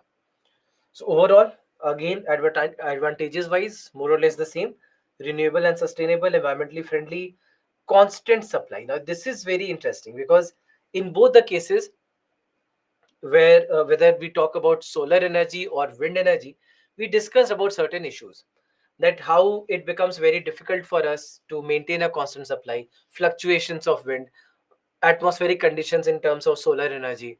So these are all the issues. And then after that, we see that in when it comes to geothermal energy, we keep getting constant supply, and we don't have to worry about when supply would happen and when we could do not have the proper conditions. Then it has a small footprint because the installations are done underground, so that's not a problem. It is also cost effective, low maintenance, low noise, reduces the fossil fuel dependency, increases energy security, job creation, and it has a huge potential that we have just started in India when it comes to geothermal energy, and there is a lot that needs to be done, lot that will be done in this sector. Problems wise, first, there are geographical limitations, that it's not that everywhere you have a source for geothermal energy. You cannot create a source of geothermal energy. Only wherever you have it, you have it. That's it, right? So largely you'll see that wherever you have the tectonic lines, wherever you have the fracture lines, these are the areas. For example, for India, we know that the tectonic lines run here, correct?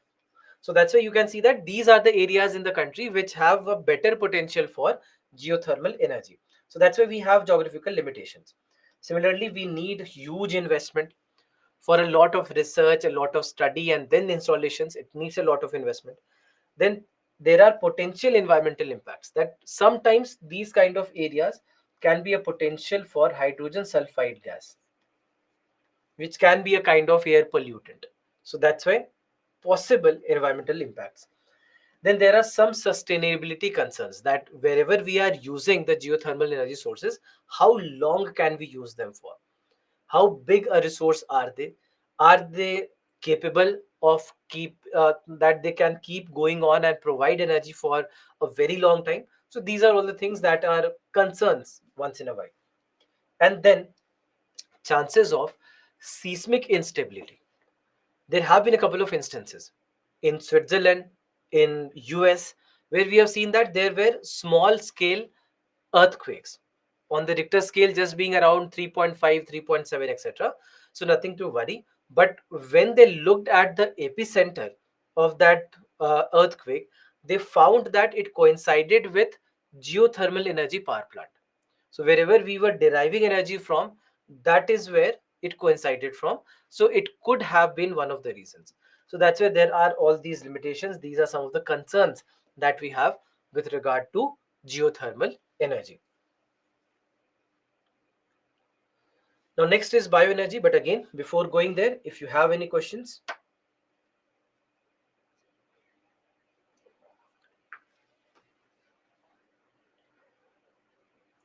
So to explain flash steam power plant once again. Flash steam power plant. So in flash steam power plant, just know that we maintain a high pressure. All right. We maintain a high pressure so that water is in its liquid state, so that it can absorb all the energy possible and all the heat possible, and yet remains in the liquid state. And then it is connected to a flash tank. So as this water moves to the flash tank, which has normal conditions, normal temperature and pressure, From high pressure you come to low pressure, or high pressure to normal pressure. So as soon as you come from high pressure to normal pressure, this water, which is let's say at 120 150 degrees Celsius, will quickly convert into steam. And as it converts into steam, it has more energy, it has been able to absorb more energy, and hence efficiency is higher as compared to dry steam power plant.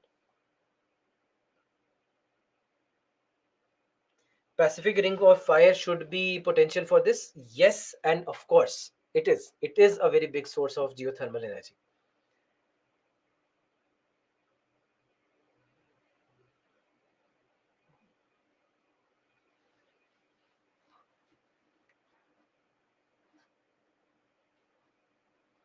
Yatish, you have written some words, I don't understand why you have written these words.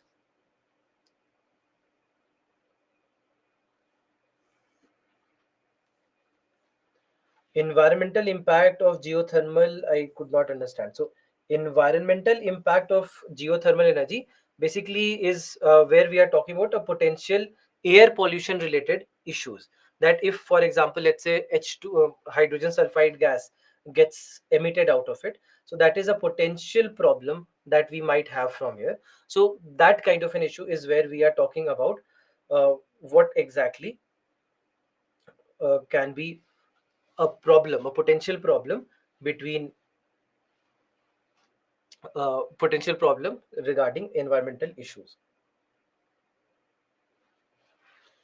Can you once again tell us about the seismic instability point? Seismic instability is where we are talking about that there are chances of earthquakes, that it is possible that it might lead to earthquakes. So that's why this is a problem that is many a times raised. That because in the past we have seen certain examples where it has actually happened.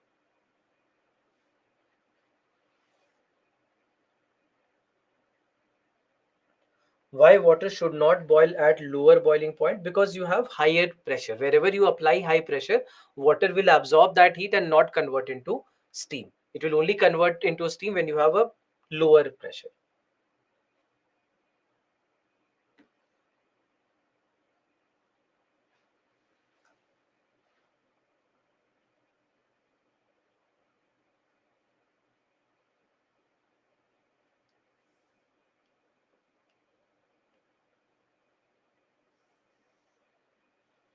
Mm, what is the difference between geysers and hot springs?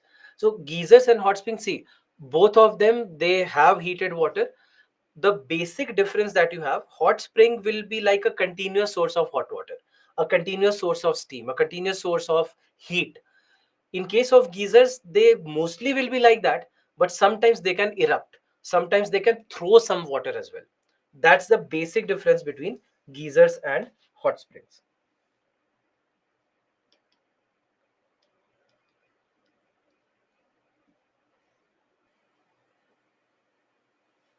How water is taken away from the ground in flash plant without the pump?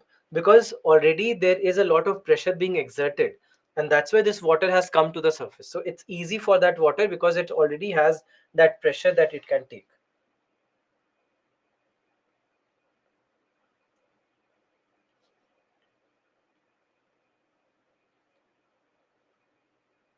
Hmm, how much height is required? Can you specify in what context are you asking this?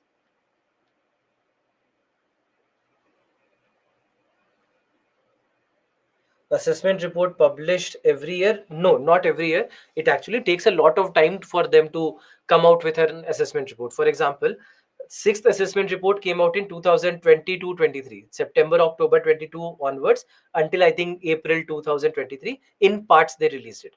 The fifth assessment report had come out in 2014. The fourth had come out in 2009-10. So like this. So there is a big gap, and because it's very very comprehensive, and it's a lot of data and a lot of points.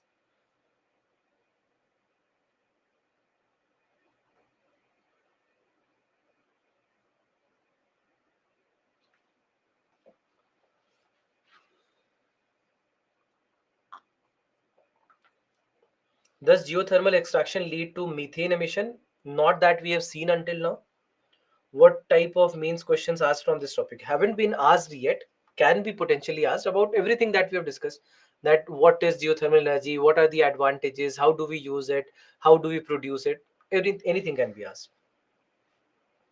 Because now, past couple of years, past few years, we have seen that the discussion on geothermal energy has increased. It was not such an important discussion in the past.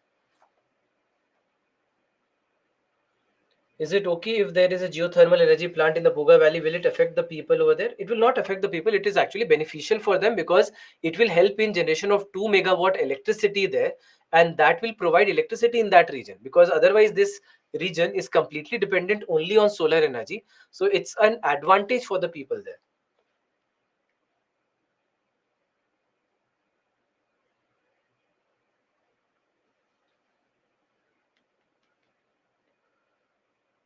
Can you write advantage, disadvantage, and explanation by yourself so that we can write with you and make notes? So these are self-explanatory points in most of the cases. Wherever explanation was required, I've given you, and I've written also wherever it was required.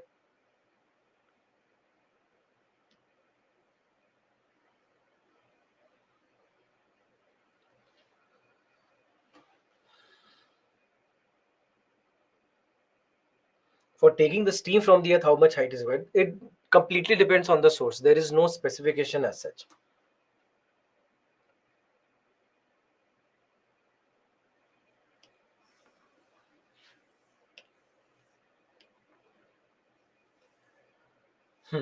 So let's talk about bioenergy now. Now, in case of bioenergy meaning that this is energy coming from biological source, that's why bioenergy. Now bioenergy, that's why it is of biological origin. It is of biological origin that can be derived from biomass such as fuel wood, livestock manure, municipal waste, and energy crop. Now, in this context, when we say bioenergy, we are talking about biological energy. That if you can get energy from plants, animals, any parts of the plants or animals, then it is bioenergy. Now, this is where comes the context of concept of biomass. Now, biomass basically is the biological material derived from the living or recently living organisms. So that's why it can be from a plant, it can be derived from an animal, recently living or living. So that is where we are deriving it from. Now, in this case, biomass becomes the source of bioenergy. And whatever becomes the source is called as the bioenergy feedstock. So, feedstock basically is, you can say, like raw material. This is like raw material. That the raw material that can be used for generation of bioenergy will be called as feedstock. Now, here in this case, let me just go through all these words that we have discussed. We discussed bioenergy, biomass,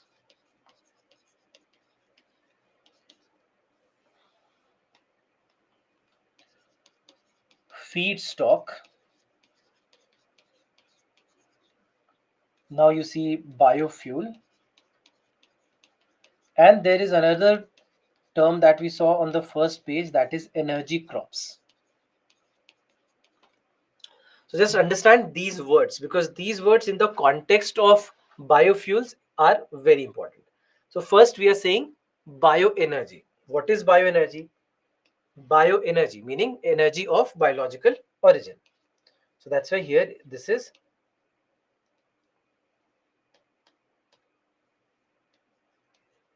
energy of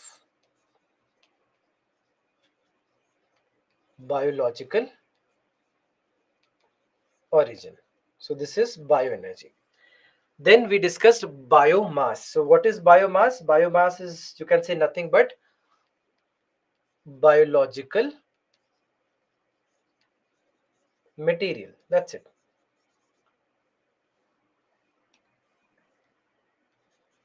Biological material can be called as biomass in whatever form you are getting, normally if it is living or recently living. Feedstock. What is feedstock? feedstock is nothing but the raw material. Correct? The raw material that we are using will be called as feedstock. And then we discussed energy crops. So if you see here, we discussed that we have energy crops. Energy crops are crops specifically cultivated to provide bioenergy, mainly biofuels. Now, energy crops basically are the sources which are good sources of energy. That's why energy crops, meaning that they are good sources of carbohydrates. Largely, they are good sources of carbohydrates. So, crops that are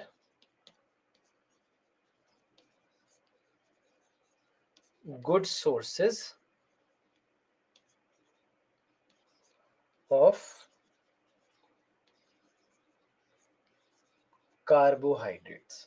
All right, these are good sources of carbohydrates, and that's why they are important for energy production.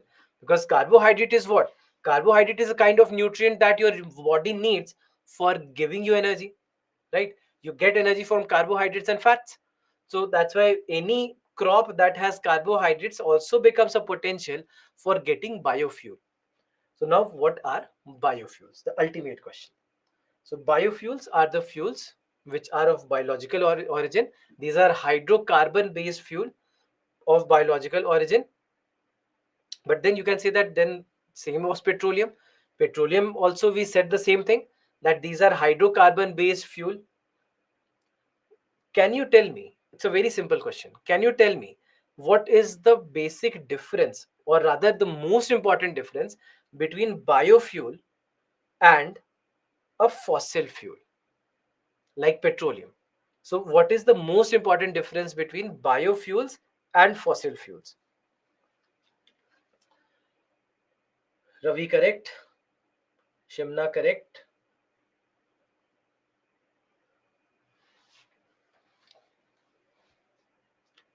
Kumar, correct?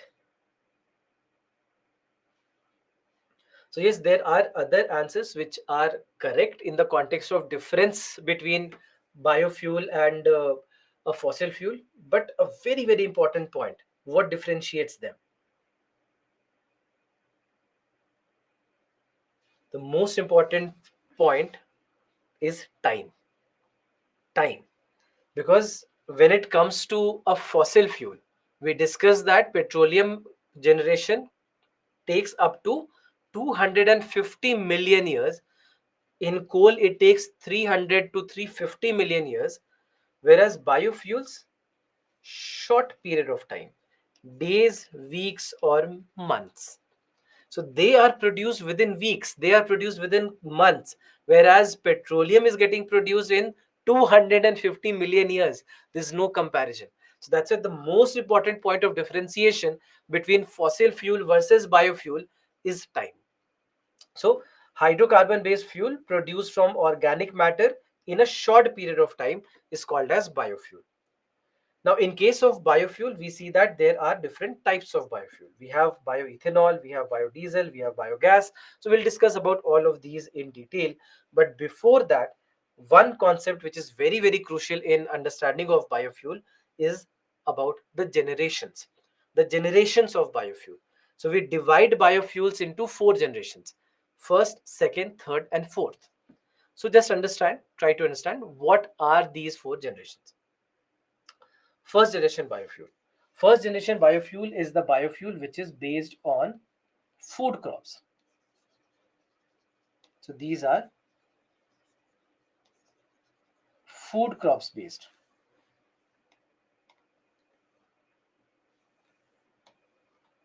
These are food crops based. So not only agricultural produce but rather food crops based. So this is the first generation biofuel. And one property of biofuel, first generation biofuel is that it pollutes more than other generations.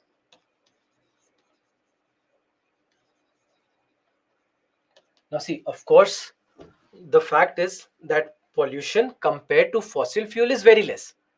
100% reduction in sulfur dioxide, almost 50-60% reduction in carbon dioxide, almost 75% reduction in particulate matter. So pollution wise, very less as compared to fossil fuel. Yet when you compare within these four generations, first generation is going to pollute the most. Then second generation biofuel. Second generation biofuel, we have different sources. It is based on wastes. So either agricultural waste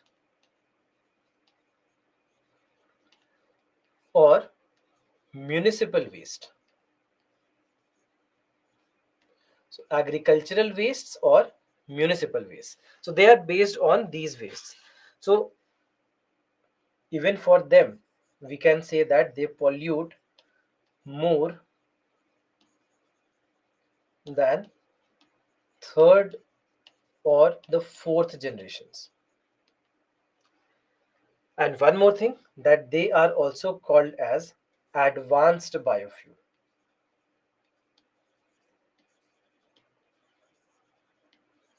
They are also called as advanced biofuel. So now in this particular scenario, just understand this, that why are we saying that these are advanced biofuel? Advanced biofuel mainly because they are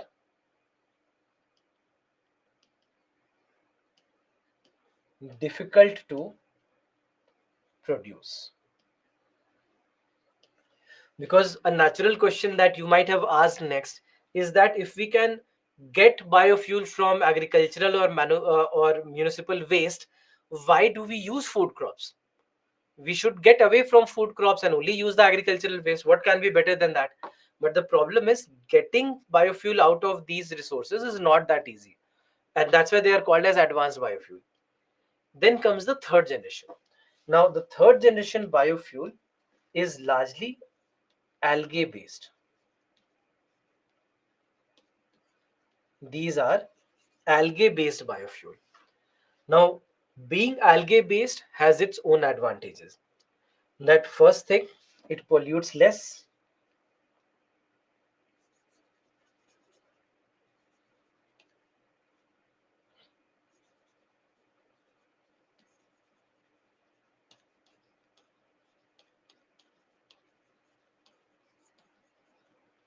But in itself, algae has a lot of advantages over the first two generations. Understand these advantages, that where do we find the advantages of algae? The first thing is algae, they grow underwater,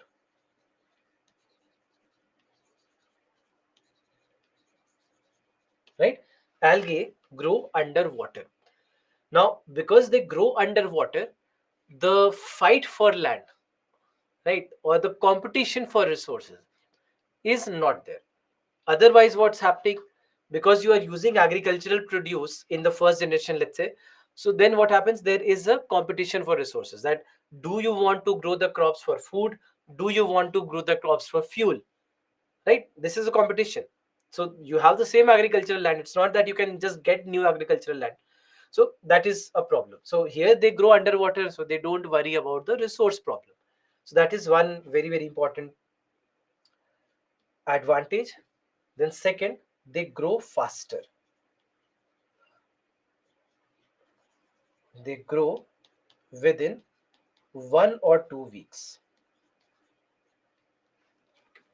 They grow within weeks. So now what happens is that when it comes to, let's say, first or the second generations, we know that crops will take their own time to grow. They might take up to 2-3 months to grow, and then the processing of the fuel will happen. So overall, for you to get energy out of them, it might take 2 to 3 months at least, or maybe even more than that. But in case of algae, that's not the case, because algae will grow in larger numbers and faster in just a couple of weeks. So that's another advantage. And then another advantage is they have higher efficiency, right? Or higher productivity or yield. They have a higher yield, meaning that from this, let's say you have 100 grams of a crop versus 100 grams of algae. 100 grams of algae will give you more energy. 100 gram of algae is capable of getting more energy for you as compared to 100 grams of the food crop. So that's another advantage, that it has a better yield or better productivity here. So that's why algae based biofuel has its own advantages. Then you will ask me, why not use only algae? Because getting energy from algae is even more difficult. uh, Experimentally we have succeeded, at small scales we have succeeded, but on a large scale we haven't. On a large scale we are struggling right now, and we see that the entire world right now is looking for ways in which algae based biofuel can be produced at larger scale. Because if we are able to do that, it gets you better yield, it gets you the energy faster, and they grow underwater, so there is no fight for water and land resources or fertilizers, etc. So that's why obviously there are a lot of advantages, and this is why we want to move towards the third generation, but we are able to do that only in very small quantities as of now. We are not able to do that at the kind of scale that we would want. And then comes the fourth generation. Now, in case of fourth generation, what we basically see is that this is where you can say that this is experimental. This is at an experimental stage. So, for example, if you look at India's biofuel policy, there is no mention of any fourth generation. All right, there's no mention of any fourth generation. And even if you look at the biofuel policies of some of the other countries as well, you'll find that they've not really mentioned anything about any fourth generation. So because this is something that is at a very experimental stage right now, and we are trying to get the best out of it, and that's why there are various resources being tried, there are various pathways which are being tried. So for example, we are looking towards genetically modified organisms, that can we use genetically modified organisms for better productivity. Then even what we want to use is second generation with carbon sequestration. Do you know what is carbon sequestration? So we want to use genetically modified organisms, second generation with carbon sequestration, even microbes.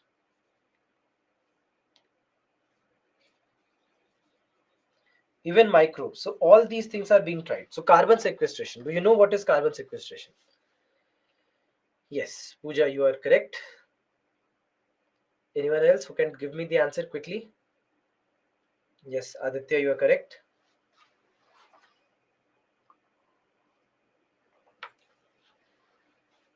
Kumar, you are correct.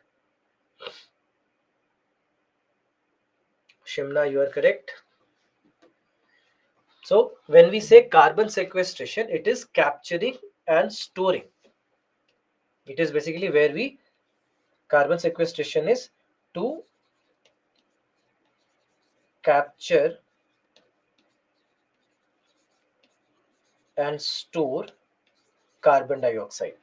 So this is what we do with carbon sequestration. So what we want is that whatever carbon dioxide is being emitted in the second generation biofuel, we should be able to collect it and store it. So that is basically what we want with fourth generation. And sometimes microbes are also being tried. So there are all these things that we are doing right now to develop this fourth generation biofuel, and we want that it should be cleaner. It should be cleaner than the first three stages. But even third stage, for example, when we say that it pollutes lesser than first two generations, it is said to be carbon neutral. Algae based biofuel is said to be carbon neutral.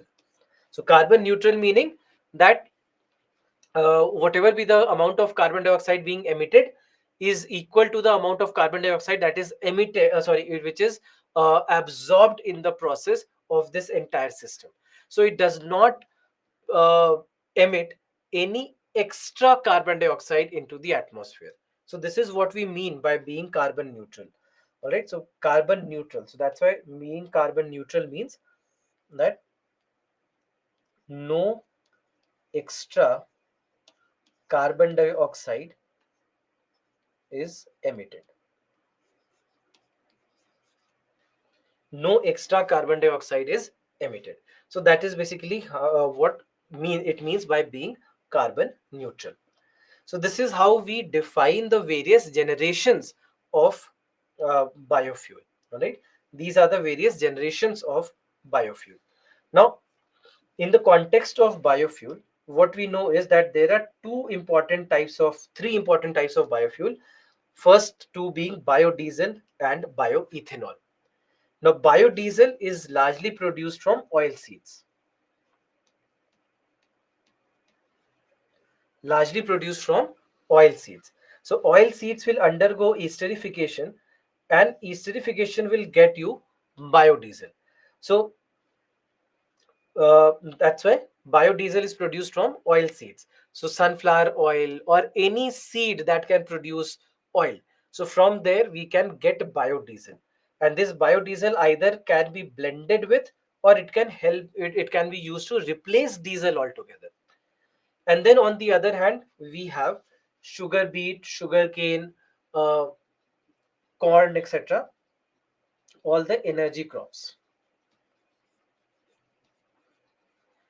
And these energy crops, they will undergo esterification, sorry, they will undergo fermentation. And with fermentation, they produce bioethanol. And this bioethanol either can be blended with, or it can be used to completely replace petrol. So that is what bioethanol is. So that's why we have biodiesel and bioethanol, both of them which can actually either blend with or replace the current fuels that we are using for our vehicles. So when it comes to biodiesel, for example, it has a lot of advantages. For example, it reduces carbon dioxide exhaust emission by 80%. No sulfur dioxide is produced. Exhaust or the particulate matter will be reduced by 75%.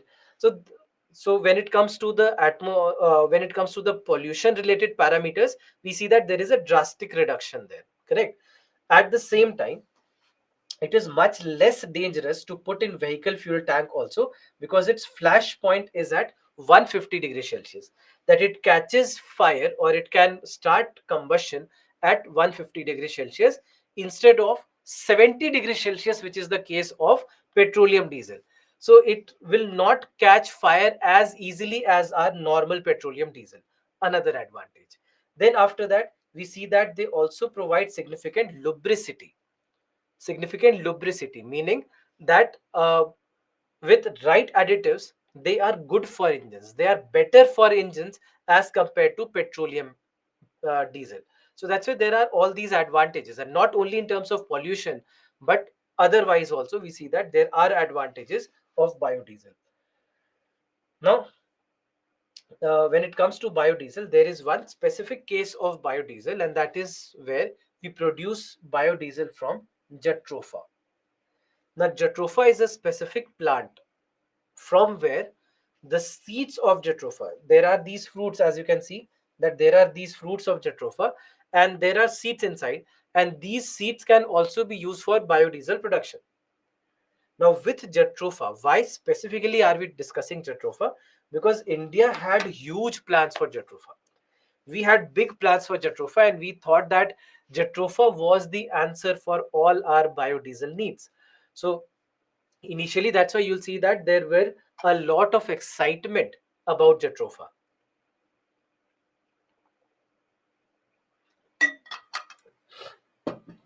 Back in 2003, 2004, almost 20 years back, at the time of the Atal Bihari Vajpayee government, and when Dr. APJ Abdul Kalam was our president, we saw that they were promoting jatropha also, because understand the advantage with jatropha. It can be cultivated anywhere, along the canals, roads, railway tracks, border of farms, even on alkaline soil, anywhere. And they can grow, they can be grown in high as well as low rainfall area, and they can average temperature, if it is above 20 degrees Celsius, they can be grown very easily. So growing them is not a difficult task. And the benefit, that wherever you grow, the fruits will give you biodiesel. So that's why we thought that biodiesel's answer was jatropha, and we wanted to even promote it. So, for example, you will see that Dr. APJ Abdul Kalam, when he was the president of the country, he had even started growing jatropha in the Rashtrapati Bhavan, because he wanted to show to the people of India that look, so easy it is to grow jatropha, that even a person like me can just grow it in the backyard. So wanted to promote Jatropha growth. So initially it was a big part of our plan. There was the 2009 biofuel policy where Jatropha was mentioned as one of the key factors in biodiesel production. UPSC also asked a question based on Jatropha, but after that, it has faded away. The government doesn't talk about Jatropha anymore. UPSC does not ask a question on Jatropha anymore. So only one or two news here and there we come across. For example, a couple of years back, SpiceJet had announced that they will start making jet fuel from Jatropha as a part of their efforts towards the environment. So that's why we see that there are small news here and there, but largely Jatropha is now absent from our discussions. Why? What happened? Two important reasons. Understand this. Two important reasons why we gave up on Jatropha, why we stopped talking about Jatropha. One reason has been the time it takes for them to grow. The Jatropha plant will take almost up to 5 6 months of time before it can give you the fruits. So up to 6 months of time for getting those fruits from where you will get the seed and then you will start processing them as fuel. So you are taking almost 6 to 7 months of time, right? To get that fuel out of Jatropha, you have to wait for 6 to 7 months. Secondly, the productivity or the yield, which you talked about in terms of algae, that algae had higher yield. Jatropha's yield is very low, just around 20%. Meaning that if you have 100 kg of Jatropha seeds, then you get just 20 kg of Jatropha oil from where you derive biodiesel. So your productivity, your conversion rate is pretty poor, poorer than any of the normal resources that we use. So your productivity is very low, meaning the yield is very, very low. You are getting very less amount of energy, and that too after waiting for 6 months of time. So this is where we understood that Jatropha can't be our primary go-to resource. Is it an additional resource for us? Yes, of course it is. Is it still being used for biodiesel production? Of course it is being used. But it was supposed to take a front seat, it has taken a back seat. So that's why understand these two issues. Two issues. What are the two issues? One, 6 to 7 months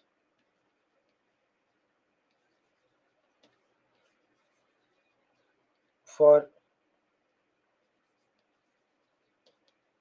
getting biofuel or biodiesel, and second, low yield. So because of these two basic reasons, we saw that we shelved Jatropha. We put it behind the scenes. Now coming to bioethanol, the advantages of bioethanol, again you can say very similar advantages. So for example, it can also reduce carbon monoxide by up to 30%. Now look, I did not talk about carbon monoxide in terms of biodiesel, but I'm mentioning bioethanol. I'm mentioning carbon monoxide for bioethanol. Do you know why? This is the main reason, because the difference that we have between petrol and diesel. Do you know that petrol emits more of carbon monoxide as compared to diesel? Diesel, although the emissions in general in diesel are higher, but carbon dioxide, particulate matter, nitrogen oxides, those are higher. But carbon monoxide emission is higher in petrol. So that's why bioethanol should be able to reduce that carbon monoxide emission, correct? So that's why carbon monoxide emission is reduced by up to 30%. Volatile organic compounds by 50%, nitrogen oxides by up to 30%, and overall, again, because it contains no sulfur, so that's why no sulfur dioxide here also, no sulfur dioxide, and altogether it can reduce emission by up to 85%. Greenhouse gas emissions can be reduced by up to 85% in case of bioethanol. So that's why it is very, very crucial in this context of reducing the pollution levels with the help of these biofuels.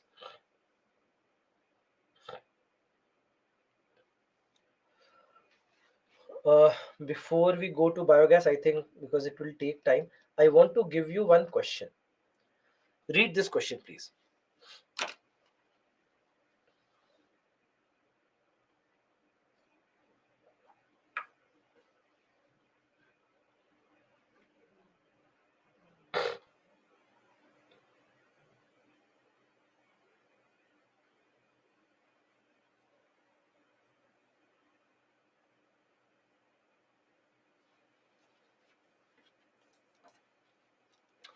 Um, Launching the poll for you.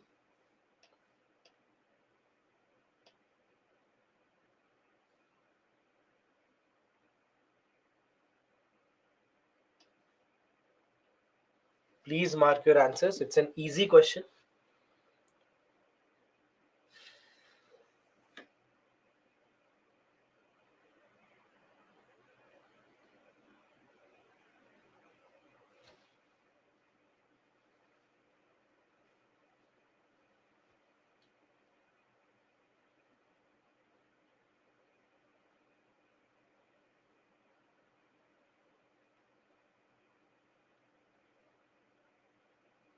Hmm. So 50% of you have marked B, which actually is the correct answer. Let me discuss this. It is possible to produce algae-based biofuel, but what is or are the likely limitation or limitations of the developing countries in promoting this industry? First, production of algae-based biofuel is possible in seas only and not on continents. What did we discuss? Underwater. Did I say sea? Did I say ocean? No. Underwater. Can algae not grow in ponds? Can algae not grow in lakes? They can. So that's why it's not only the sea that you have as an option, you have everything. So that's why this is a wrong point. So if this is wrong, A is gone and D is gone. So you are left with either only 2 and 3 or 3 only. So it means that 3 is correct. So what is 3? Economically viable production necessitates setting up of large scale facilities which may raise ecological and social concerns. So yes, they can raise concerns because if you start cultivating algae underwater, it means that you are changing the aquatic ecosystem as well. So that will have negative impact on the water bodies for the ecological, for the ecosystems living there, residing there, and also for the people who are dependent on these water. So that's why ecological and social concerns. Second statement, setting up an engineering the algae based biofuel production requires high level of expertise or technology until the construction is completed. This is correct. We discussed that right now, although experimentally we have succeeded, but we have not been able to set up the biofuel production requirements or the plants at a larger scale because we are facing technological challenges in doing that. So that's why we see that this is one of the problems that we have, that setting up and engineering the bio algae based biofuel production requires high level of expertise and technology, and that's why we are still struggling with it. So correct answer, that's why, will be B, 2 and 3. Hmm. So if you have any questions, I'll not start a new topic now because the next topic would take some time. So it's better if we start in the next class. Just one announcement, one quick announcement. Tomorrow is 1st of May, Labor Day.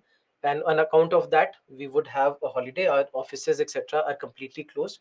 So we cannot take any class tomorrow. So tomorrow will be a holiday for you. And next we'll meet uh, on 2nd of May. So meanwhile, if you have any questions, please let me know. The leaderboard I'll show you. So there were two questions today. Many of you have gotten all the correct answers, meaning getting two correct. But congratulations to everyone who have done this. And for the rest of you, learn from the mistakes and please don't commit them next time.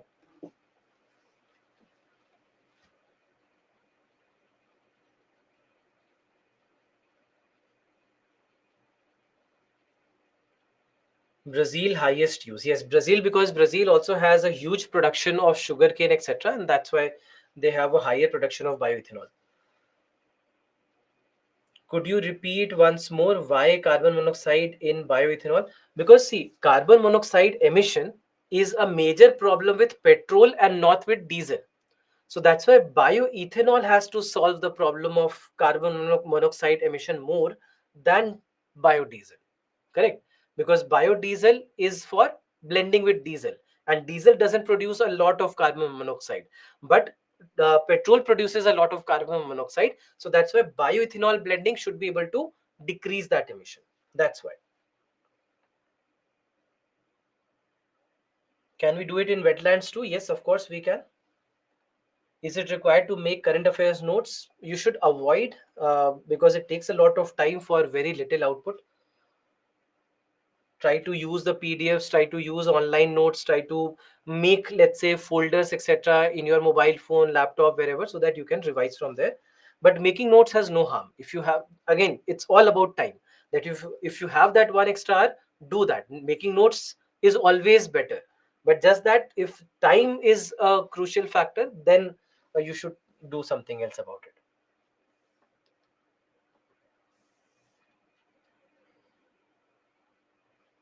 We have not received the video of the webinar. I'll check it after the class. I'll ask the team about if there is any issue that they're facing.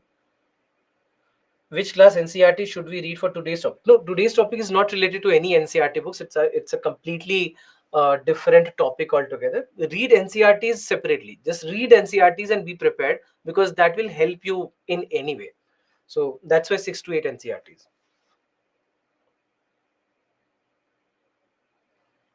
Jatropha is not really edible.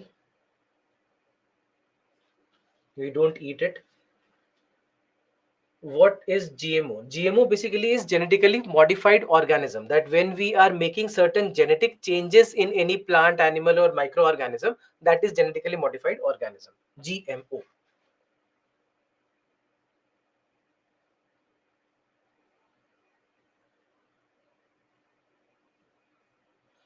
Shall I purchase old NCRT books or new? See, it's science, so newer the better, because science changes. So that's why better is if you have the newest version. And even if you don't want to buy, you can directly go to NCRT website. If you go to NCRT website, there is a column called as publication. You go on publication, they'll give you the option of going to class 1 to 12. You click on that and you get the subjects there. So you can even download the PDFs if you don't want to buy the book.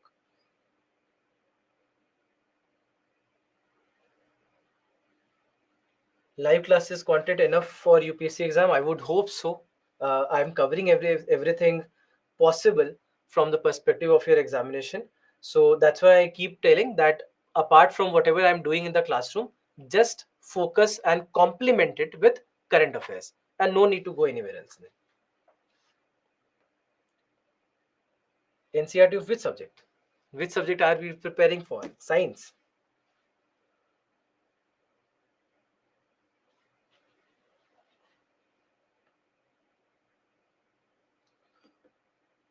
Sir, what is your native place?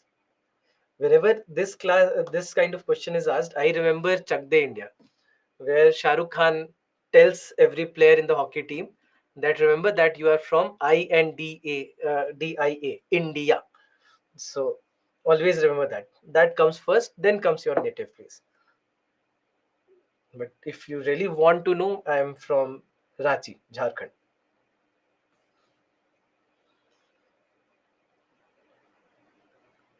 Can biodiesel be blended with petrol? No, it can't be. What is hydrocarbon? We discussed. Any compound that has only hydrogen and carbon will be called as hydrocarbon.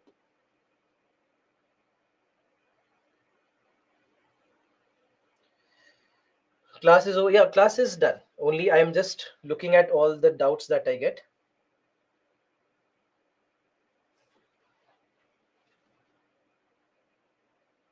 Any suggestion for optional subject? No. It completely depends on you, because people prepare with every optional subject. They do well with every optional subject. So it completely depends on you. So that's why I would never suggest an optional subject. My optional subject, if you are asking, was mathematics. And I know not a lot of you will be interested in taking mathematics as an optional.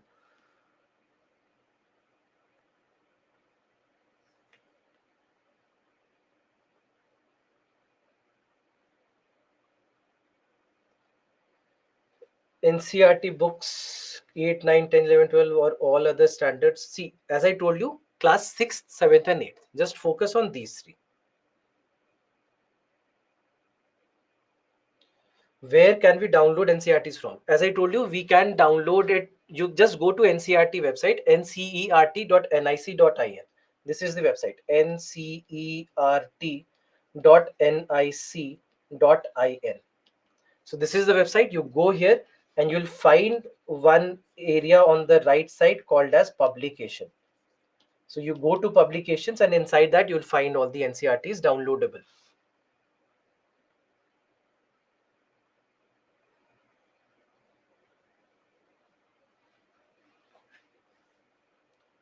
Only science and tech and environment, ecology, language, repeating from 3 to 3 months. No, it's a new batch, and before this, geography was going on before this.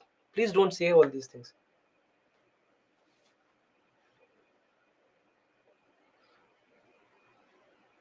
People of Ranchi are really great. Yeah, I would agree. Dhoni would also agree with you, I think. Have you met Dhoni? Dhoni and are from the same school, and he was very almost, I think, 6, 7 years senior to me. But yes, I've met him. But before he became a star.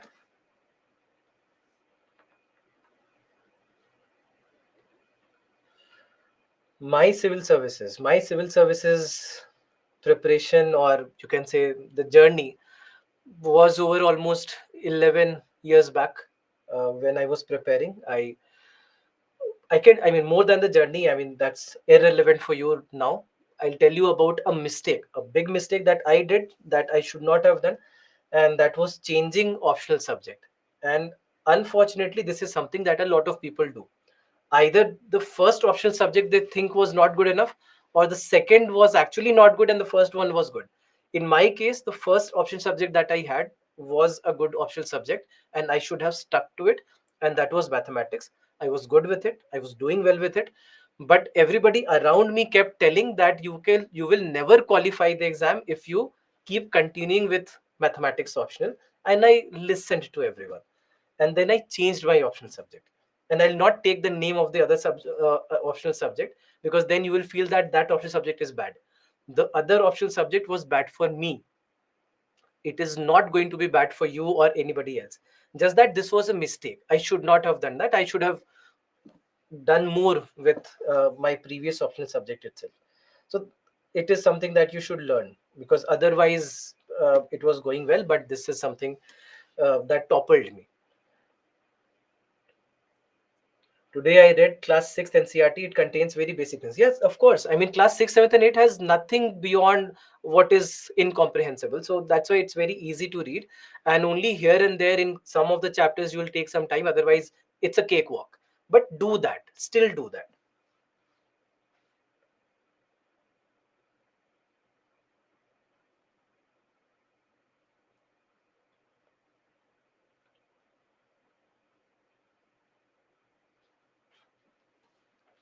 Topper copies, where can you download? You just go to the internet, you just do a basic search. Not, you cannot get the official copies of their answers in the mains examination, but the test series that they had written, the mains test series, and everything that they had done in practice. So you'll find it in many on many websites.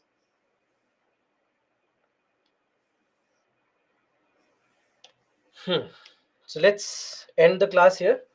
We'll meet back again, not tomorrow, but a day after tomorrow, and we'll continue with first the leftover portion of bio fuels, and then after that, so first maybe 1 hour will take for biofuels, and then after that the last portion of this chapter, that is nuclear energy, is what will start next. So these are the things that we'll discuss in the next class. So meanwhile, just go back, revise everything. If you have any doubts, please write to me. Some of the emails I have seen that you had sent me yesterday, and all these many of them I have not been able to reply. I'll do that because I'll have that time tomorrow also, so I'll be able to do everything. So till then, thank you very much for being here. Good night.